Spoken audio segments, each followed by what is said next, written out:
Hello and welcome to the 27th conference of the ISDRS, the International Sustainable Development Research Society. My name is Katrin Johansson. I'm professor in organizational communication and sustainability coordinator at Mid Sweden University. And together with my colleague, Professor Volker Mauerhofer, from the Department of Eco-Technology and Sustainable Building Engineering, we are going to host you during this conference and guide you through the program. In a world warmer than ever, suffering from the global pandemic health crisis of COVID-19, our work as researchers and educators is more important than ever before. I'm very proud that our small university in the north has stepped up to take on this challenge to arrange this conference and said, yes, we can arrange an online digital event. And we started planning in November. And I'm really proud that our staff have been dedicated and worked so hard to realize it. But above all, I'm very proud that we accommodate 500 participants in this conference, and we will be able to take part of more than 400 presentations, 97 full papers, and 35 posters. And we have a lot of delegates from all over the world, from Brazil to Canada, to Norway, Portugal, Turkey, Asia, China, Malaysia, Japan, Australia. I hope that you will all benefit from this conference today. We started already yesterday with a PhD conference with 50 PhD students, and today we have a very interesting program with distinguished keynotes and parallel sessions ahead of us. And also don't forget the poster session where you can interact with the 12 first posters already during the lunch break today. Now, over to Volker. You have been working 24/7 the past weeks, right? Not really. I got some sleep, but it's fine. So yeah, also welcome from my side. My name is Volker Mauerhofer. I'm a professor and chair for environmental science with specialization in social science. And I'm also the vice president of the International Society for Sustainable Development Research.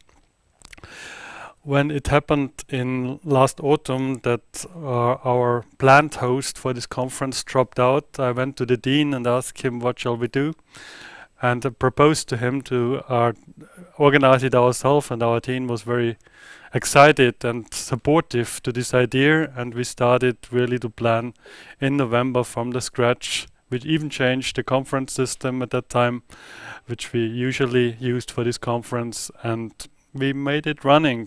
And yeah, I was actually on holiday in November, but at one time my head of department asked me, where are you? Because that's not any more holidays, so I have to know where you are, yeah. And yeah, so I started in November, and we have a great team. We have people from the communication office, particularly Richard, Matilda. We have an intern, Eleanor, which is doing great work. We have, of course, our conference manager, which is Inger, which is also working all day night. And so it's not only two people which I see sitting here, but it's all of us. It's a team, and we had monthly meetings, we had weekly meetings, and last weeks we increased it to twice per week. And I don't want to miss those meetings because they were really great fun. So yes, welcome. Katrin already introduced what you're going to see the next days. Are just regarding yesterday, we also want to thank really our great peers. Yesterday in the PhD workshop, there were about 30 people helping young, promising researchers, early stage researchers, to get their PhD work in a better role, in a better rope, in a better shape. So really thank you also to those people who acted as peers. Thank you to the people in the new professional group, Sarah. Thank you to the team in Portugal, are Sandra and Thomas, who worked also very hard for this PhD workshop to make it happen. And I think it went out quite well, it worked out quite well. So this is really a good start into this whole event. What are you going to expect for the next days? Katrin mentioned already the number of sessions and the number of our posters which we have, starting with this lunchtime with the posters and starting with the sessions before lunchtime. We have also several meetings planned. There is a membership meeting, for example, and that's done twice actually, once in the evening on today, Tuesday, and once on Thursday morning, so that we cover all our time zones with our different members. But you can also squeeze in if you are not member, that's great. We want to have new people watch our member meeting and think about. Second, we have also a mentorship mingle that's planned for Wednesday evening, where also early career researchers meet first, and that's more a closed meeting for half an hour, but then also everybody can come in and look what this is about, how he or she can benefit from this. So there's plenty of opportunities, plenty of options out there which you could visit the next 3 days. And you can see our online program. It's interactive. You can download abstracts. You can download full papers. So please take advantage of this new system, take advantage of these opportunities, and have a great conference. So having said this, I would like to introduce also a first talk of our Vice Chancellor, which is Anders Fjellström, and who want to also send a few words of greetings to all of you. So please have a look on Anders' talk. I would like to welcome you all to this conference and to Mid-Sweden University. It's of course a pity that you are not able to visit us in Sundsvall or Östersund this year, but hopefully you will have the opportunity to come here later on in the future. Östersund, a city in the mountains in the western part of Sweden, and Sundsvall by the sea in the eastern part of our country. We are a global university with regional engagement. We want to bring the world to our region, to take part in solving the big global challenges, to be important in the development of our region and country, and take our science, thoughts and ideas out to the world. I would like to welcome you all to this conference and to Mid-Sweden University. It's of course a pity that you are not able to visit us in Sundsvall or Östersund this year, but hopefully you will have the opportunity to come here later on in the future. Östersund, a city in the mountains in the western part of Sweden, and Sundsvall by the sea in the eastern part of our country. We are a global university with regional engagement. We want to bring the world to our region, to take part in solving the big global challenges, to be important in the development of our region and country, and take our science, thoughts and ideas out to the world. Saying this, you understand that sustainability is a main focus for us, important in more or less all what we do. And together with internationalization, I would say that this is one of the most focused and important areas for our university. International relations are of course important for all universities. Bringing in new thoughts, ideas and cultures are often the best way to get research and education of the highest quality done. Located in a remote place in the world, as we are, this is, however, even more important for us. International conferences is one way of doing this, and this is why I am so glad to see you all participate today, although not physically here. As I said, sustainability includes, or at least should cover, all activities at the university, but from my point of view, our most important task and where we can make the biggest difference is in our research and education. And that Mid-Sweden University gets the opportunity to arrange a conference like this is therefore something that makes me very proud and happy. combining sustainability and internationalization. With these words, I will just finish and once again welcome you all to the conference, wishing you the most interesting days and discussions, and from the bottom of my heart, cordially wish you welcome to Östersund and Sundsvall. Thank you.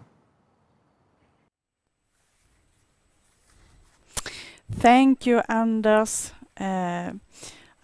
We had some problems with the sound there. I hope that you all could hear Anders' welcoming words. And he is our Vice Chancellor that also decided to take into sustainability goals in our vision for the whole university. And we're going to increase our work with sustainable development. So that's implemented from the top also. Apart from all researchers and staff that's working with these questions. Now, Volker, over to the next issue. Yes. Thank you very much, Katrin, and thank you, Anders, for your kind words. I will just give you now an overview about what you experience next days in terms of overall topics, in terms of special sessions. So we have 3 days of conference, and we have the 3 dimensions of sustainable development. So we will start with the environmental dimensions, and the keynote speakers and plenary speakers of the first day will focus on that issue. So the second day, then we will have the social dimension of sustainability as the main focus of our keynote speaker and of our plenary speakers. And the third day, the morning session with the keynote speaker and the afternoon session with the plenary speakers will address the economic dimensions of sustainability.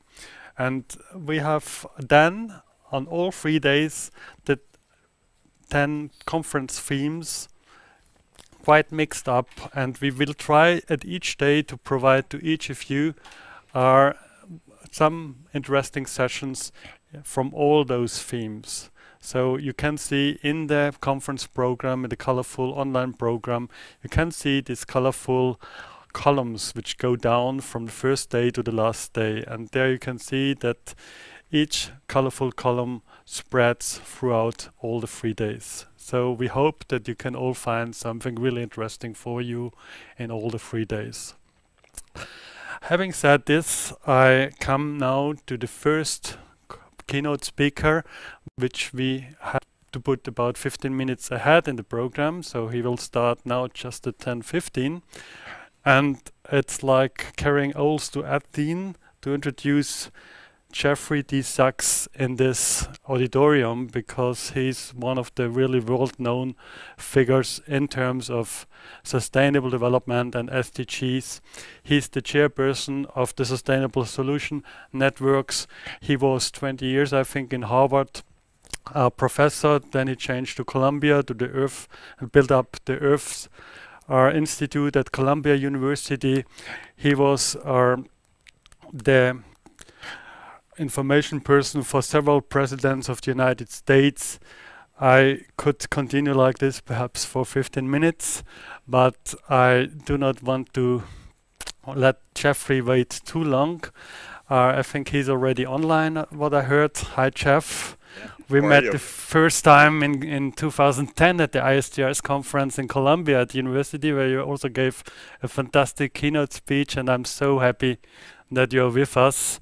And I think the auditorium is as happy as me to have you with us. And thank you for being available.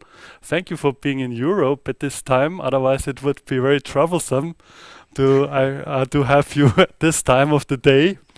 And it was really good to hear that you can do exactly the time which we hoped for. We put you 15 minutes ahead in order to keep flexible with your time. So it's so great to see you again and to have you here. I think you introduce further yourself. You introduce the title of your talk. Fantastic. Yeah. So. Well, thank you go. very much. Yeah. So happy to be part of this great initiative. I was, of course, delighted to hear the Vice Chancellor's remarks just now on the great commitment of Mid-Sweden University to sustainable development, making it a core theme of the university, both in the research and the teaching. I wholeheartedly subscribe to this. It's a fantastic, vital, complex area, thrilling for research, necessary for society, and filled with unsolved problems, both conceptual and practical. And I'm going to talk about the practicalities of achieving the Sustainable Development Goals, and especially one dimension of the SDGs, and that is finance.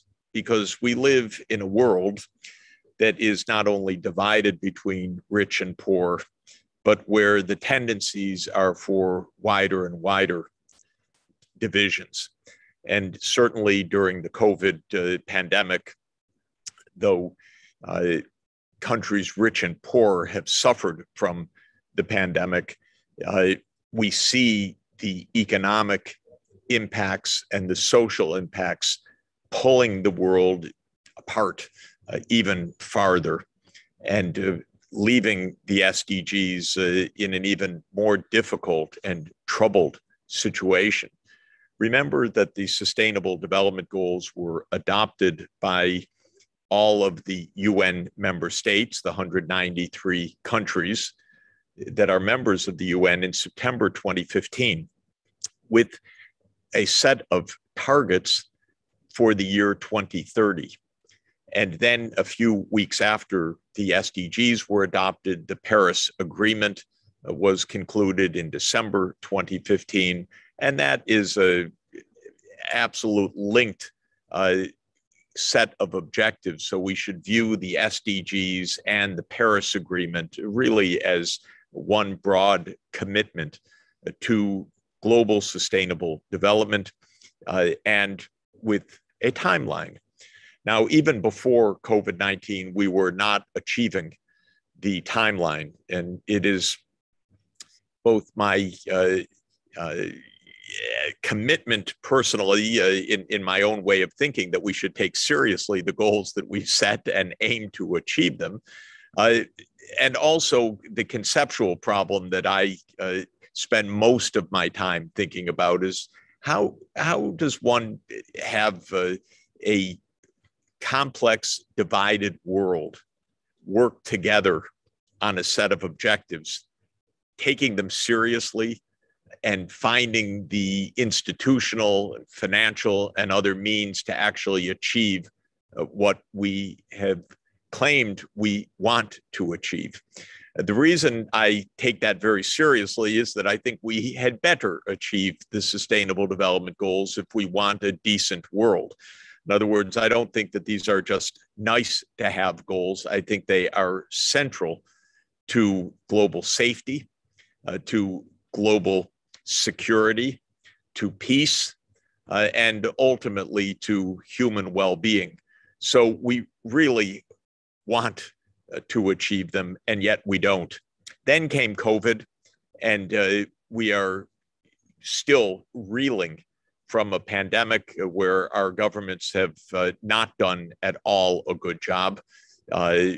With very few exceptions, I think our governments have really failed in basic public health tasks, and globally have failed in the overarching task of cooperation. We don't have a cooperative fight against COVID. We have, again, countries on their own, doing their own thing, guessing what to do. It's quite haphazard. It's not effective. And we know painfully every day that it's illogical when viruses cross national boundaries, when they can emerge with new variants anywhere in the world, to think that we could be separate islands taking care of ourselves rather than approaching the question of global control. Well, the SDGs and climate change share that structure. We will not succeed in any of the big goals that we've set unless we succeed together. That's not a moralistic point. That's a practical point. We can't make climate change work just in the middle of Sweden or over Manhattan, where I live, or any other place, unless we have a world that is cooperating on a safe energy system and sustainable land use. So I want to spend a few minutes from a research point of view and a conceptual point of view to ask what is happening in this complex world that we don't cooperate properly and perhaps don't frame the issue properly. And I'm going to try to share my screen if I can do that. I think I can. I think that you can see the screen. You're, of course, looking at the 17 Sustainable Development Goals. They do embrace the 3 pillars of sustainable development: basic economics, overcoming deprivation, ending poverty, ending hunger, assuring universal health coverage, assuring universal access to education, and so on. The social dimensions, especially SDGs 5, 10, and 16, gender equality, reduced income and wealth inequality, SDG 10, and equal access to justice, SDG 16, and the environmental pillar of sustainable development, especially around SDG 7, which is sustainable energy for all. SDG 6, I should have mentioned, it's covered in my screen, access to safe water and sanitation. And then SDGs 11 through 15, sustainable cities, circular consumption, circular production and consumption, cleaning up after our pollution and our wastes, SDG 13 on climate action, SDG 14 on sustainable marine ecosystems, and SDG 15 on sustainable terrestrial ecosystems. And then a goal that I really like, I only wish we took it seriously, SDG 17, global partnerships for sustainable development. This is an agenda. This is a set of objectives that is not merely a wish list or a dream or a utopia. It is actually, because each of these 17 goals has around 10 specific targets, almost all of which are timed to the year 2030, and almost none of which is being achieved on the timeline that is needed by much of the world. Let me say that the network of universities that I am honored to help lead under the auspices of UN Secretary General Antonio Guterres, the UN Sustainable Development Solutions Network, issues a report each year on the state of the SDGs. We rank the countries as measuring their proximity to achieving the SDGs. Sweden, not surprisingly, is one of the best performers in the world. All of the Nordic countries are at the top of the world's list. Finland, Sweden, Iceland, Norway, Denmark are all in the top 10. Actually, the top of the list, almost all of the top 20 countries are European countries. This is a good sign for Europe as Europe adopts the European Green Deal. But let me say that no country yet achieves all of the SDGs, even the best performers. But what we find, of course, is that for most of the world, the gaps between SDG ambition and reality are huge. And what we showed, not surprisingly, in this year's report, which you can find online and download for free, is that 2020 was a year of significant regress. For the first time, there was not progress, there was a reversal. In the previous years, there was progress that was too slow. 2020 was, of course, a year in which we fell farther away from the SDGs because of rising poverty, rising hunger, rising displacement, loss of jobs, and of course, many other ills that came together with the pandemic. Now, I want us to think about what's missing here, aside from getting the pandemic under control, which is, of course, a prerequisite to achieve anything. And the point that I want to emphasize is that the economic and social divide in the world is widening.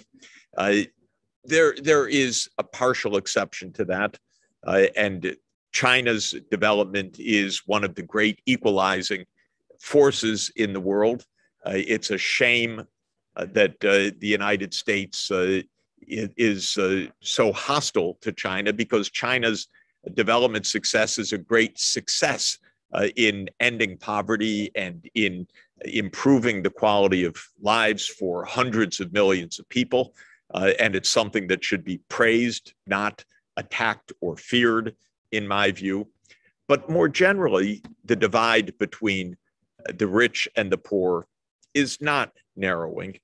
And most of the developing world is falling behind and is disastrously behind in achieving the Sustainable Development Goals. And it's a little like this picture of vaccine coverage, which of course everybody knows well. This is just clipped from the screen today. This shows the number of vaccine doses per 100 population across the world. And we know that there are a group of wealthy countries, the United States, Canada, Western Europe, European Union, China, in this case, with its vaccines, and a couple of other countries that got in there early and purchased vaccines privately from companies, Israel, Chile, Uruguay.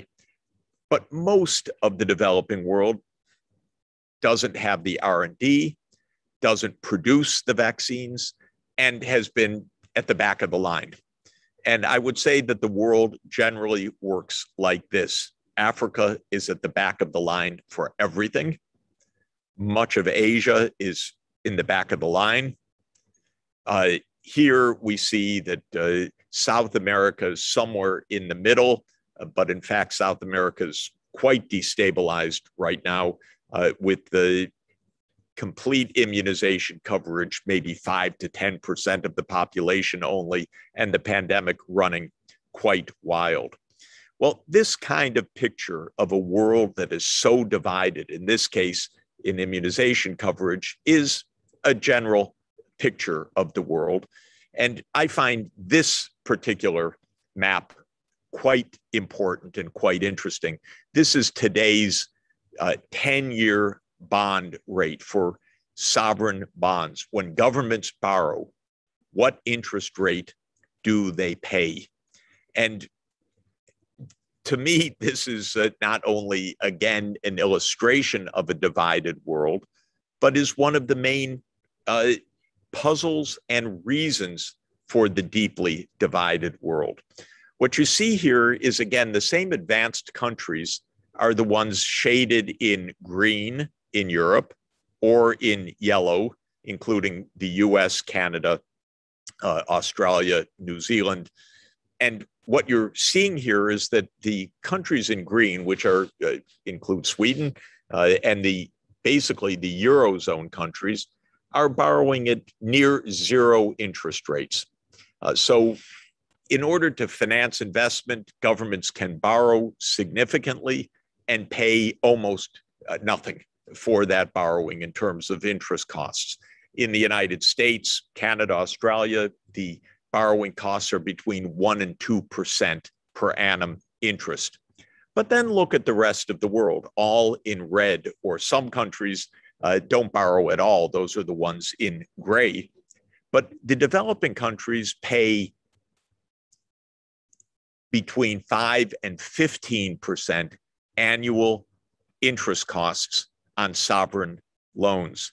So the rich countries can borrow at almost no cost. The poor countries pay a very, very steep premium if they can borrow at all.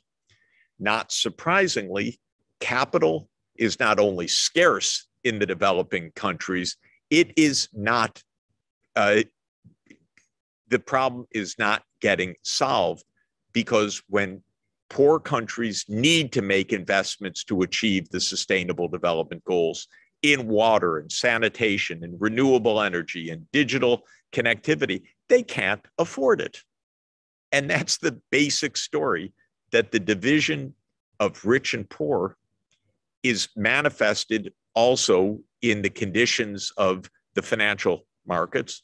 And so rather than capital flowing to the poor countries, capital mainly flows to the rich countries, often to finance consumption, a lot of frivolous consumption, I might add. I'm not a huge fan of Richard Branson's 15 minutes in outer space or in space tourism as a high priority for the world these days. It just seems to me that it is wealth run amok rather than something serious for the world. But given the way the financial system works, the money doesn't flow to safe water and sanitation in Peru or in Africa. It flows to Virgin Galactica for 15-minute space flights for rich millionaire and billionaire tourists. And that is a significant wrong for the world. Now, one of the implications of this is that in the pandemic, governments in the rich world were able to take care of themselves, but in the poor world were not. This is a graph from the International Monetary Fund. There are three groups of countries in this graph. The LIDCs are the low-income developing countries. The EMs are the emerging markets or middle-income countries, and the AEs are the advanced economies. And what you're seeing here is the fiscal support, the stimulus packages that were funded in the three groups of countries. So who had the biggest fiscal packages as a share of the economy? The rich countries. They could borrow at zero interest, so they could finance income support, social protection, support for industry, and so forth. Whereas the low-income countries can't pay for anything. They can't borrow. They pay punitive interest costs, so they just suffered.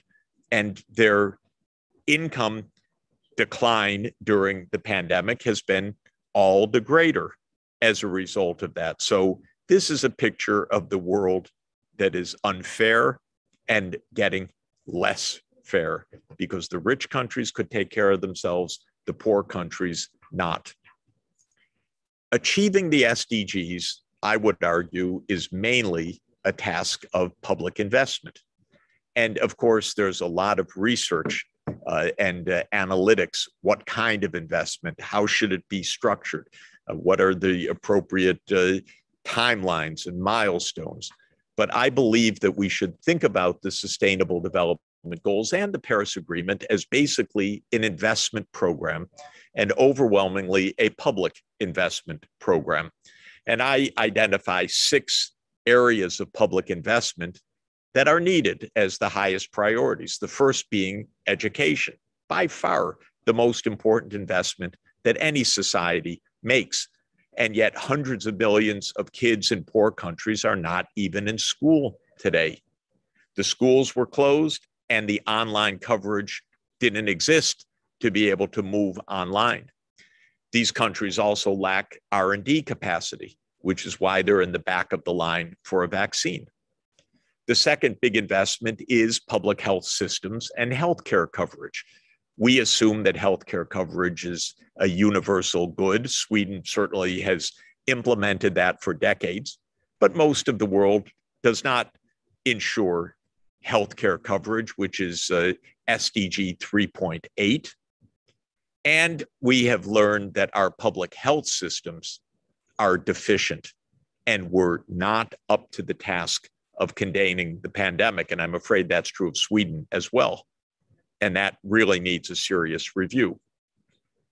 Third is universal access to sustainable energy services. We have between 1 and 2 billion people in the world that do not have reliable access to electricity. Try achieving sustainable development without electricity. Impossible. We need not only electricity, of course, we need it to be green electrons, wind and solar, hydro, and other zero carbon energy sources. And so we need to close the gap of electrification and ensure that we're doing that in a sustainable manner. The fourth area is to grow the right kinds of food in an environmentally sustainable manner, rather than clearing rainforests or through massive overuse of chemical fertilizers and other inputs. We need a precision agriculture. This is agronomically known, but it's expensive. It requires capital investments, even for irrigation or fertigation, putting fertilizer into drip irrigation and so forth.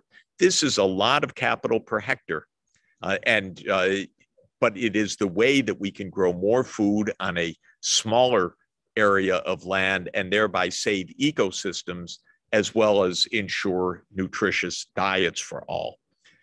We need to invest heavily in urban infrastructure, water, sanitation, transport services, digital, and much of the, well, all of the urbanization taking place in the next 20 years, 1.5 to 2 billion people by mid-century, I would say, will be in developing countries, in massive urban settlements in developing countries. And the infrastructure for those places doesn't exist now. Either these will be absolutely dangerous and unhealthful and unproductive places to live, or the financing will be achieved. And then finally, I would say in a digital age, we need universal digital access to ensure even basic human rights now for each person. But in order to make all of the rest of the governance systems and service systems work, we need digital inclusion, and that's another form of investment. What is my point here? My point is that these are big ticket investment items, and yet I've shown you the poor countries cannot finance these investments right now. This is the structural challenge that the world faces. If you use IMF data to ask about the share of investment in gross domestic product, what you find is that other than in developing countries of Asia, there is insufficient investment in the developing countries. Basically, Sub-Saharan Africa, developing Europe, Latin America, and the Caribbean have about 20% of GDP in investment per year. That's public and private. But since the capital stock is so weak in those countries, they should be investing at least 30 to 40% of GDP, but are not doing so because they don't have the means to finance that higher investment. A recent IMF staff paper, which I would recommend, very nicely done, published in April 2021, makes what they call a post-pandemic assessment of the SDGs. I hope it's post-pandemic. But what the IMF team shows is that in order to achieve the Sustainable Development Goals in a few key areas, health, education, water, sanitation, transport, and power, a country like Rwanda needs to spend 20% of GDP more than it's doing per year. Nigeria, another 18 or so percent. Pakistan, another 8.8%. Cambodia, another 8.1%. In other words, this is a financing gap that can be demonstrated as the insufficiency of current investments if the SDGs are to be achieved. So we have a financing problem.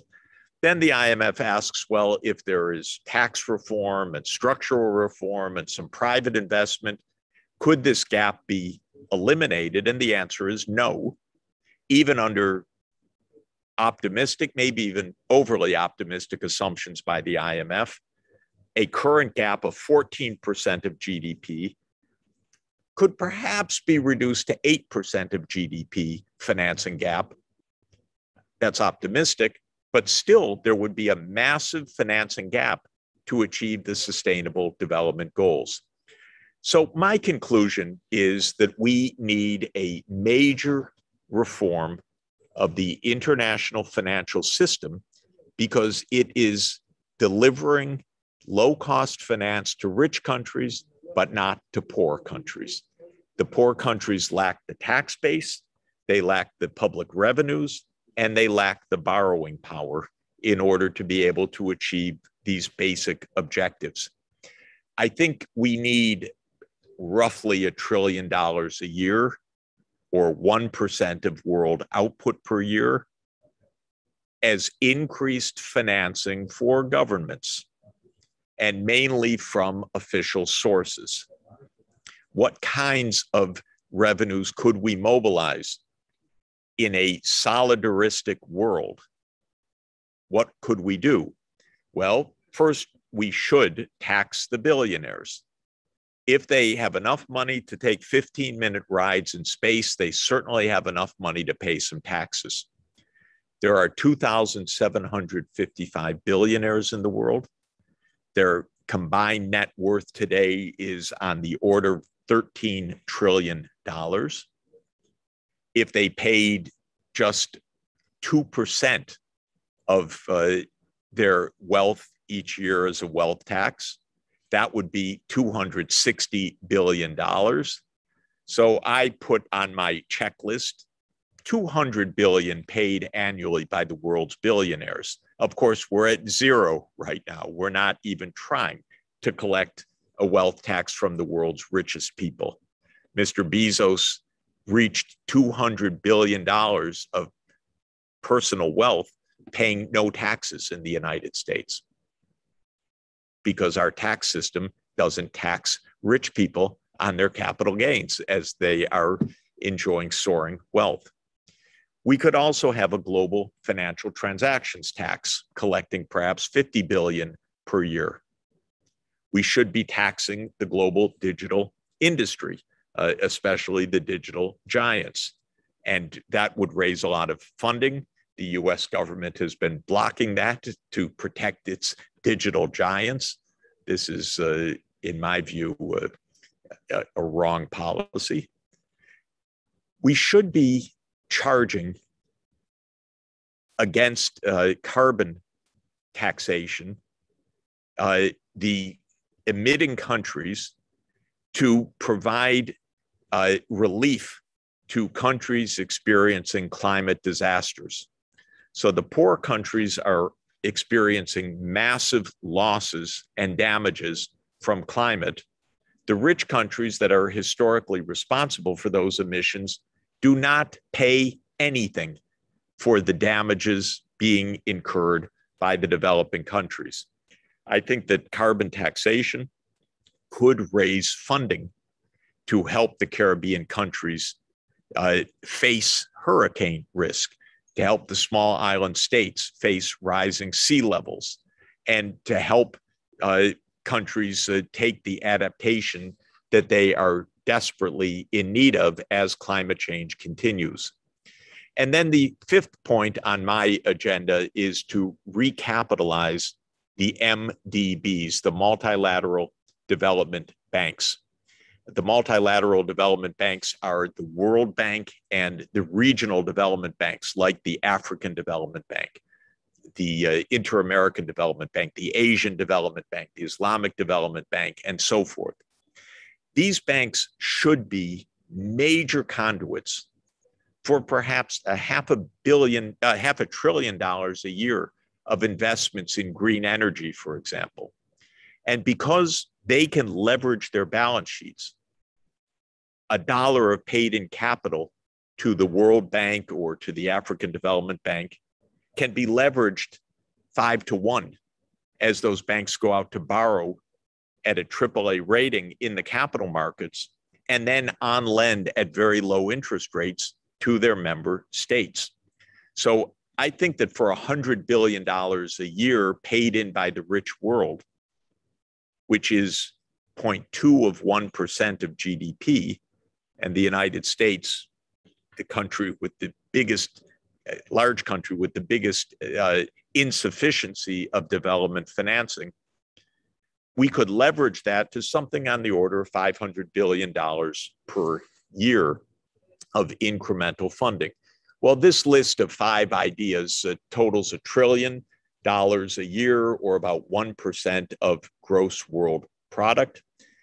If we were channeling this funding, there would be electrification, there would be children in school, there would be clinics, safe drinking water and sewerage systems, there would be digital connectivity.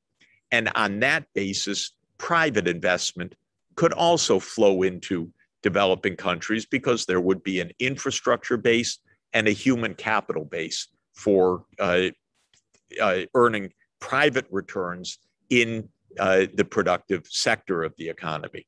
So I'll just conclude at this point to say that the numbers that I've illustrated are large in absolute amounts. $1 trillion a year is not a pittance, but the world economy is $100 trillion a year. And so if we shift a small proportion of the world economy through taxation or the balance sheets of regional development banks to help bring about high priority investments in developing countries, we could achieve the Sustainable Development Goals.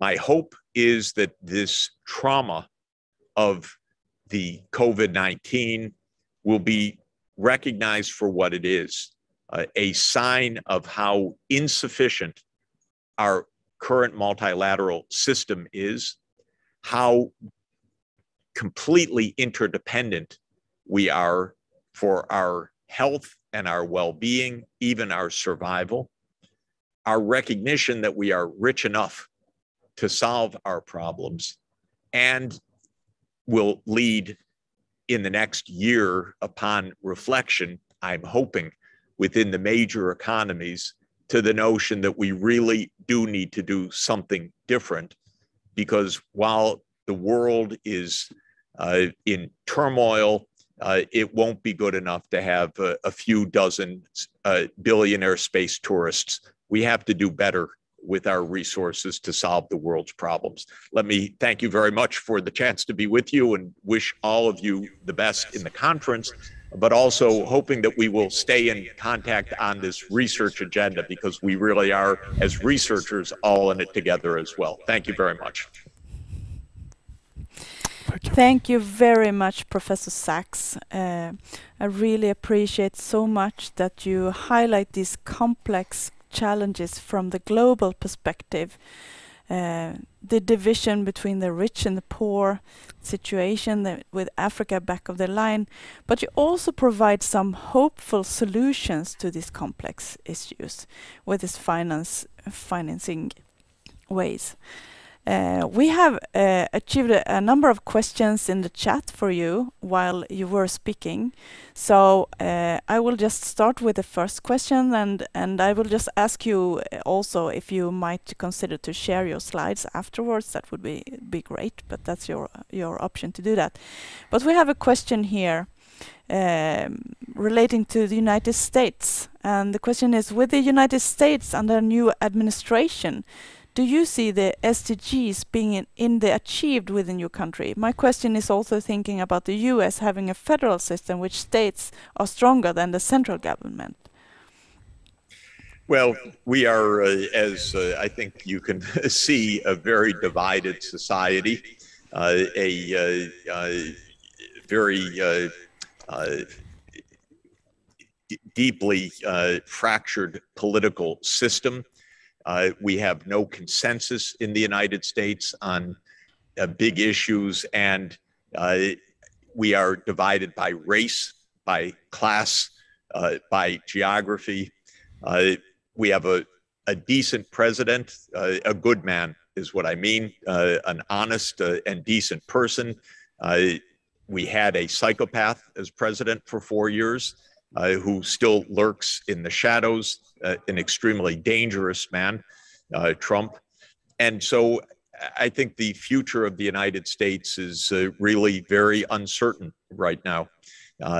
It's just a very wounded country and not a particularly safe country, safe for itself or safe for the world. There are obviously tremendous strengths in some regions and some technological capacity, but we're also a very confused society. The SDGs play almost no role in American political discourse in Washington. I don't know whether the politicians even know of the SDGs. Of course, we just went through 4 years of Trump, who was, in my view, certainly the most evil president the United States has ever had. And he would never have even mentioned these goals. President Biden faces a Congress that is divided almost completely down the middle. And the Republican Party is a profoundly corrupt institution, financially corrupted, intellectually corrupted, and a very dangerous party, in my view. It is like a radical right party in Europe, but it's one of our two major parties in the United States.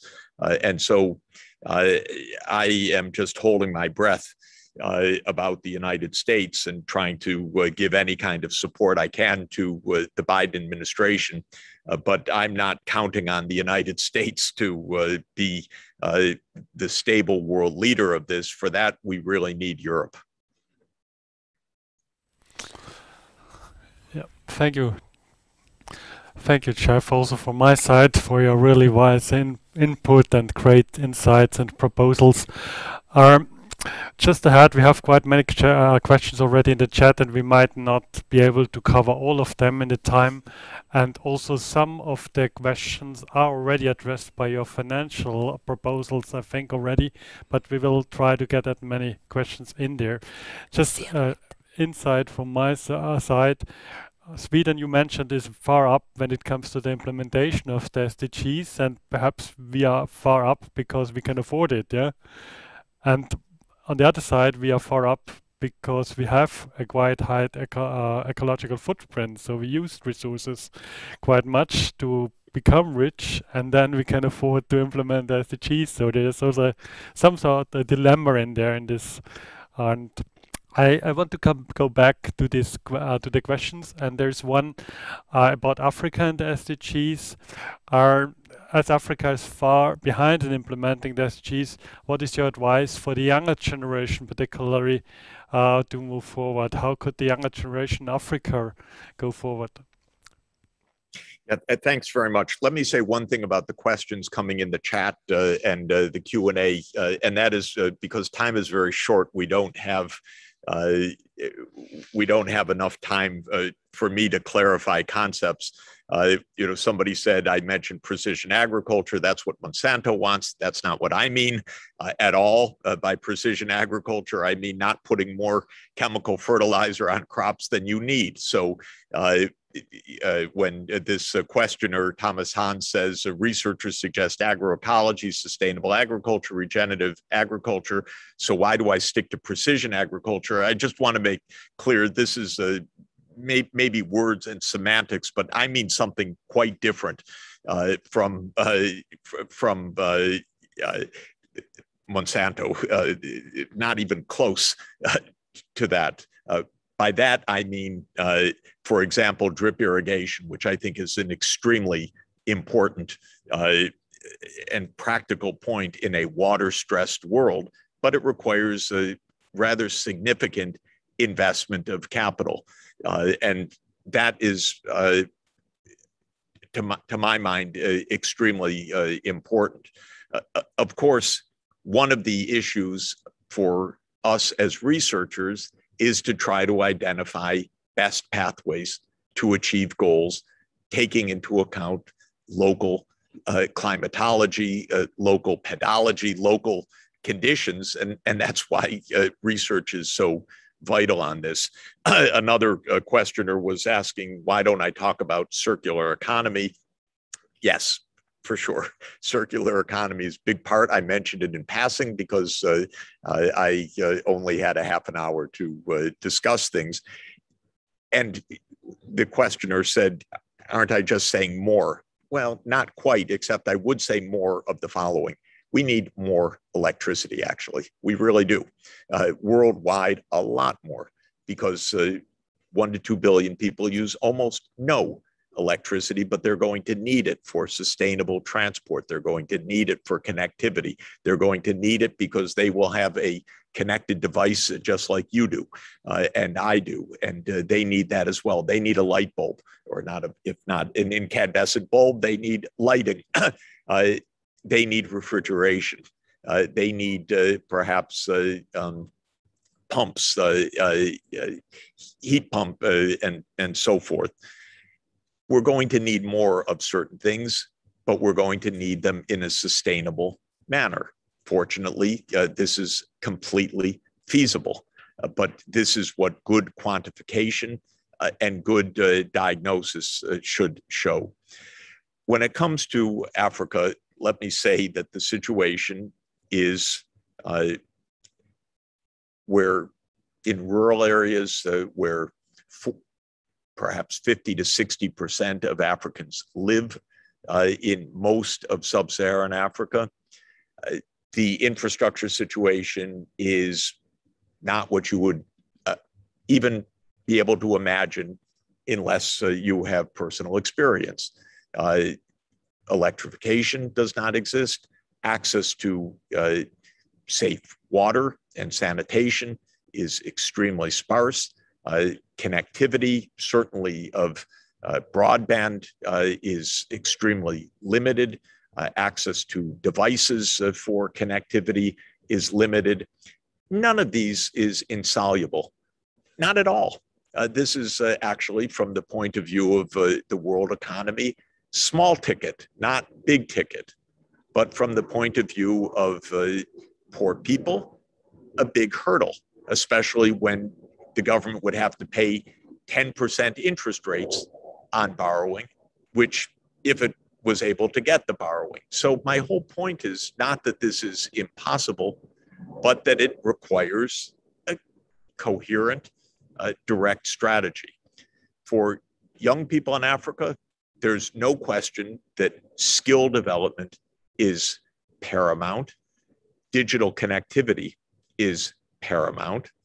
Both of those are, I believe, utterly achievable. And one of the projects that I'm working on right now is to promote essentially free access to higher education through digital learning in a short period of time, because I think there could be a massive increase of skilling, of specific training, of access to education that in our countries, well, in my country, it would cost a lot, even out of pocket. In Sweden, it might not cost out of pocket, but it would still be fairly expensive. But in Africa, I think we could help with African academic leadership to promote free, very low cost, widespread education, also adult education and skills. But in general, the amount of financing that's needed to meet basic needs is significant as a share of the economies of these low-income countries. And that's what these IMF studies are showing.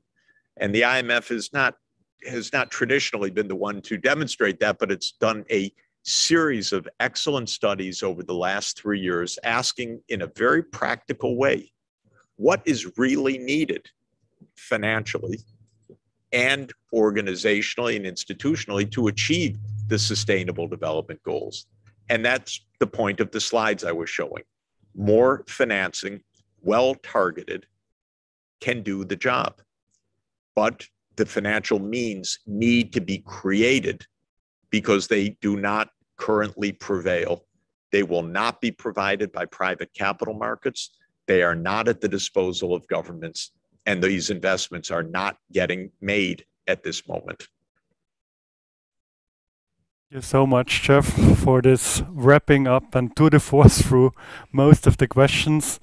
I have to apologize if some of the details have not addressed very extensively, but we are at the end of our question and answer time, and Jeff had to go earlier because he has to speak in a high-level panel, and so I appreciate very much the time which you gave to us, that you were also able to go 15 minutes earlier to keep the full 45 minutes with us. And thank you for your great insights. We have all the questions in the chat. Everybody could read them at least and catch up with others or with us.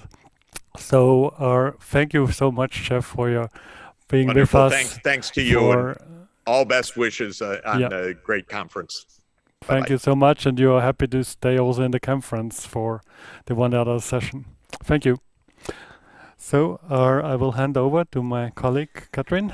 Yes, so that was really inspiring, and we are moving on to the next point in the program, and we will have some welcoming words also from our Dean, Professor Hans-Erik Nilsson, who is Dean of the Faculty of Science, Technology and Media, and he was also one of the people at Mid-Sweden University that stepped in and made this conference possible, because he was accommodating the risk of organizing such an event. So please, over to you, Hans-Erik. Thank you very much. It's a pleasure for me to welcome you to the Mid-Sweden University, even if this will be an online experience. As Katrin said, my name is Hans-Erik Nilsson. I'm the Dean of the Faculty for Science, Technology and Media at the Mid-Sweden University. Our faculty includes many subjects where sustainability is of high priority in most of the research questions addressed. One important department for research and education is the Department of Ecotechnology and Sustainable Building Engineering, located in Östersund campus at the Mid-Sweden University. If you would been here in Sweden, you will be at that location. Anyhow, here is some example on research there.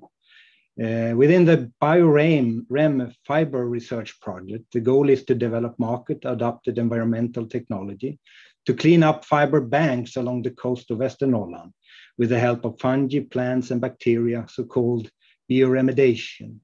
This is some, how to say, from the past sins of industrialization that has grown the wealth of the region, but we also need to take care of in these days. The Equanor project aims to ensure the quality of our water bodies through analysis and tracking of E. coli bacteria and eDNA. It's related to the pressure of tourists in the inside of the outdoor and sports region that Östersund and Jämtland is in Sweden. Food tech is another research field of interest for several of our departments. In a sustainable world, we need to change our food industry and find alternative ways of producing, consuming, and communicating food. As I mentioned, Östersund is a central part when it comes to winter sport in Sweden. It's also growing when it comes to tourism in the summer. We have a larger program from Mistra Foundation, Sport and Outdoors, a Swedish collaboration program, aiming to generate knowledge and solutions to increase sustainability in sport and outdoor recreation. How can we continue to enjoy sport and outdoor activities and do this in a sustainable way? Tourism is an important industry and much loved social activity, and research are ongoing to understand and find ways to improve the sustainability of this industry. AIM2 and is another project related to the question or the issue raised by Jeff when it comes to energy usage. We need to use more energy, and of course, one way is that we are able to store energy in various ways. And we are working with the paper industry product methods in order to create square kilometer sized batteries and supercapacitor to store energy in various ways.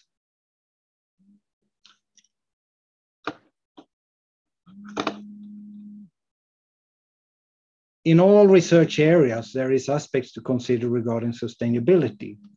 Relevant questions can be found in all the subjects of our faculty: electronics, computer engineering, media and communication, quality management, design, engineering, physics, chemistry and chemical engineering, biology, informatics, computer science, as well as mathematics.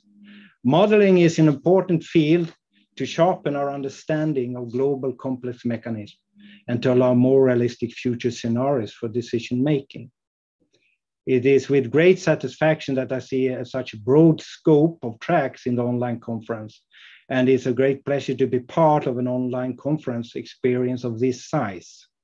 The team behind the conference has been working hard to provide an online format that can match your expectations, and I hope that you will enjoy spending this time with us at the Mid-Sweden University. As said often today, close but just a little bit further apart. Maybe this will be a more common way to organize scientific conference in the future. You are most welcome to us at the Mid-Sweden University, online as well as in real life, further on when this will be made possible, I hope. Thank you very much and welcome. Thank you so much, Hans-Erik.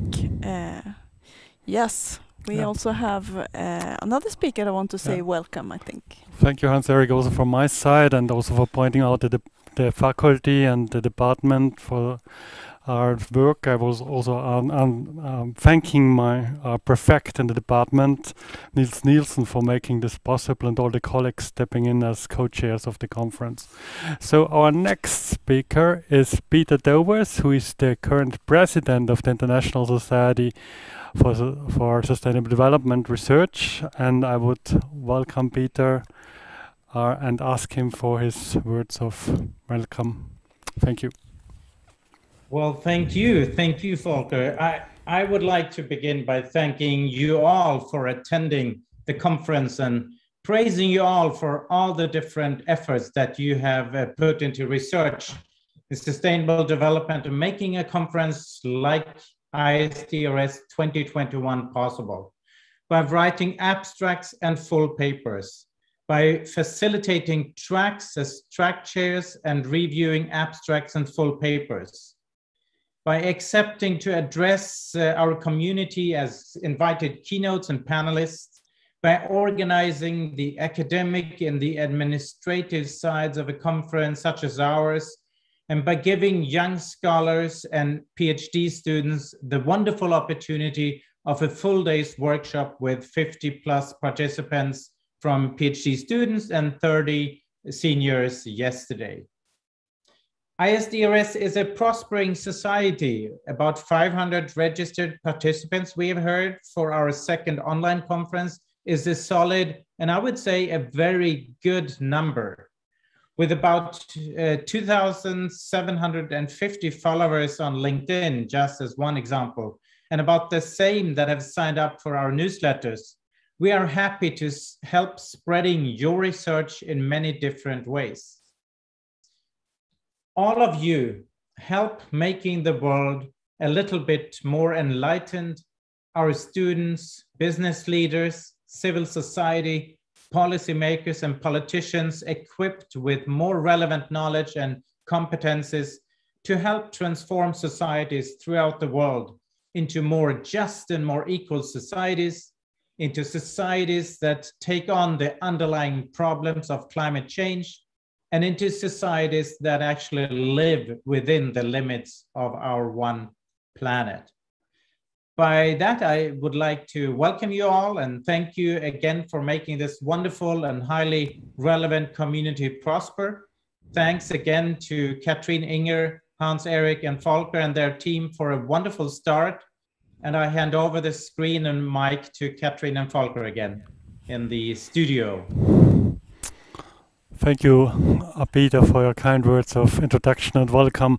I want also to thank all our board colleagues at ISDRS and the executive board and the board for stepping in when we came up with this somehow strange idea in short term arrange a conference in October 2020 for summer 2021. And many of the colleagues really showed great support in the ISDRS organizing committee and towards the end of 2020, and then stepped in as co-chairs, chairs of sessions. And even yesterday night, I convinced one colleague to step in to help another colleague out. So it was really a common work also from the ISDRS board, and that's also very grateful for this. Without further ado, I want to show you some achievements of our students, because our students, when they heard there's a conference, they said, okay, we can do something. And what we have learned here at Mid-Sweden University, actually, we can make a calculation how much CO2 has been saved by not coming to Mid-Sweden. Unfortunately, perhaps for many of us, would have been a great vacation here. It's a great summertime here, but our students said, let's calculate what we can save by doing it online. And we hand over now to our students. They have prepared a little presentation for 5 minutes. So please, Anna and Bella. And it's an international team, I have to mention. So we are very international with our master program also at the department. So we have 2 students from different countries who give now the presentation here on this topic. The floor is yours. Thank you. Thank you so much. My name is Anna Rydberg, and I'm a student at the EC Entrepreneur for Sustainable Future here at the Mid-Sweden University. And this is Bela. Hello, my name is Bela Setolushi, and I'm also a student at the master program Ecotechnology and Sustainable Development at Mid-Sweden University. Okay, I'm going to try to share my screen.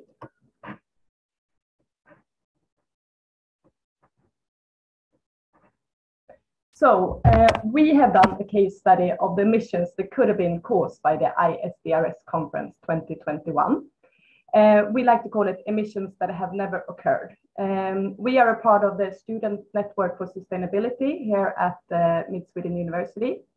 We would like to thank everyone that has helped us during this project, and especially Torbjörn Schwitt, that has been our supervisor. How diverse a conference can be. With that, I want to introduce you to our topic, because at the status when we calculated this, it was 403 participants which were expected to come here, coming from 43 nations and 6 continents. As you can see on the map, it's quite diverse. Since now you will mainly sit in front of your laptops, but we ask ourselves, how would it be if you actually would fly here, and how much CO2 would it emit to come here? And secondly, we wanted to know and how much CO2 does actually the digital conference emit? So our method was that we took the participating list of all of you that are attending the conference. We then chose the main airports. We are aware that some of you would have traveled from smaller airports as well, but we chose to do the main airports. We then took the best option flights at Skyscanner, and we took in this into the emission calculator provided by the UN. We have assumed that all of the Swedish participants would have taken the train to Östersund, so they have not been part of the calculation. For the digital conference, we have used the same participating list. We have then taken an average energy consumption per laptop, the time in use to get the emission per kilowatt hour. Coming to our results. So the flights would have caused in total 116,000 kilograms CO2 emissions, which is an average 300 kilograms CO2 emissions per person. In contrast, the digital conference, what we calculated was a total emissions of 1,300 kilograms, which accounts for around 3 kilograms per person. A side effect is that we haven't traveled 3,700,000 kilometers. It is quite a difficult topic to calculate an exact result, and we've had a few different questions during the time that we made this small case study. We've been thinking that maybe more participants have joined due to the conference being online instead of physical, as it's more easable financially and time-wise. We've been thinking about the indirect positive effect that might occur as a result of this conference. We also think that the laptop or computers that we all are using would still have been in use even though not participating in the conference. We have also seen that other emission calculators have led to different results, and we've done a small comparison here. The reason why we chose the UN one was because it's not provided by an airline, and we thought that that would be a bit more safer to use. So we compared the emissions of the flights that would have been taken if it would be in Östersund with the digital conference emissions of the laptops in use. And we found there is a difference of 114,700 kilograms of CO2 that would have been saved by this conference. But we cannot say that we saved that because these emissions never occurred. Instead, we produced 1,300 kilograms CO2. Thank you so much for listening, and we hope that you will enjoy the conference. Thank you. Thank you so much, Anna and Bela, and thank you for being so positive, creating energy in the student network of sustainable development at Mid-Sweden University. So now we are on to a well-deserved break, and we will go to the parallel sessions at 11:30. Before doing that, I will just remind you not to forget about the poster session during the lunch break.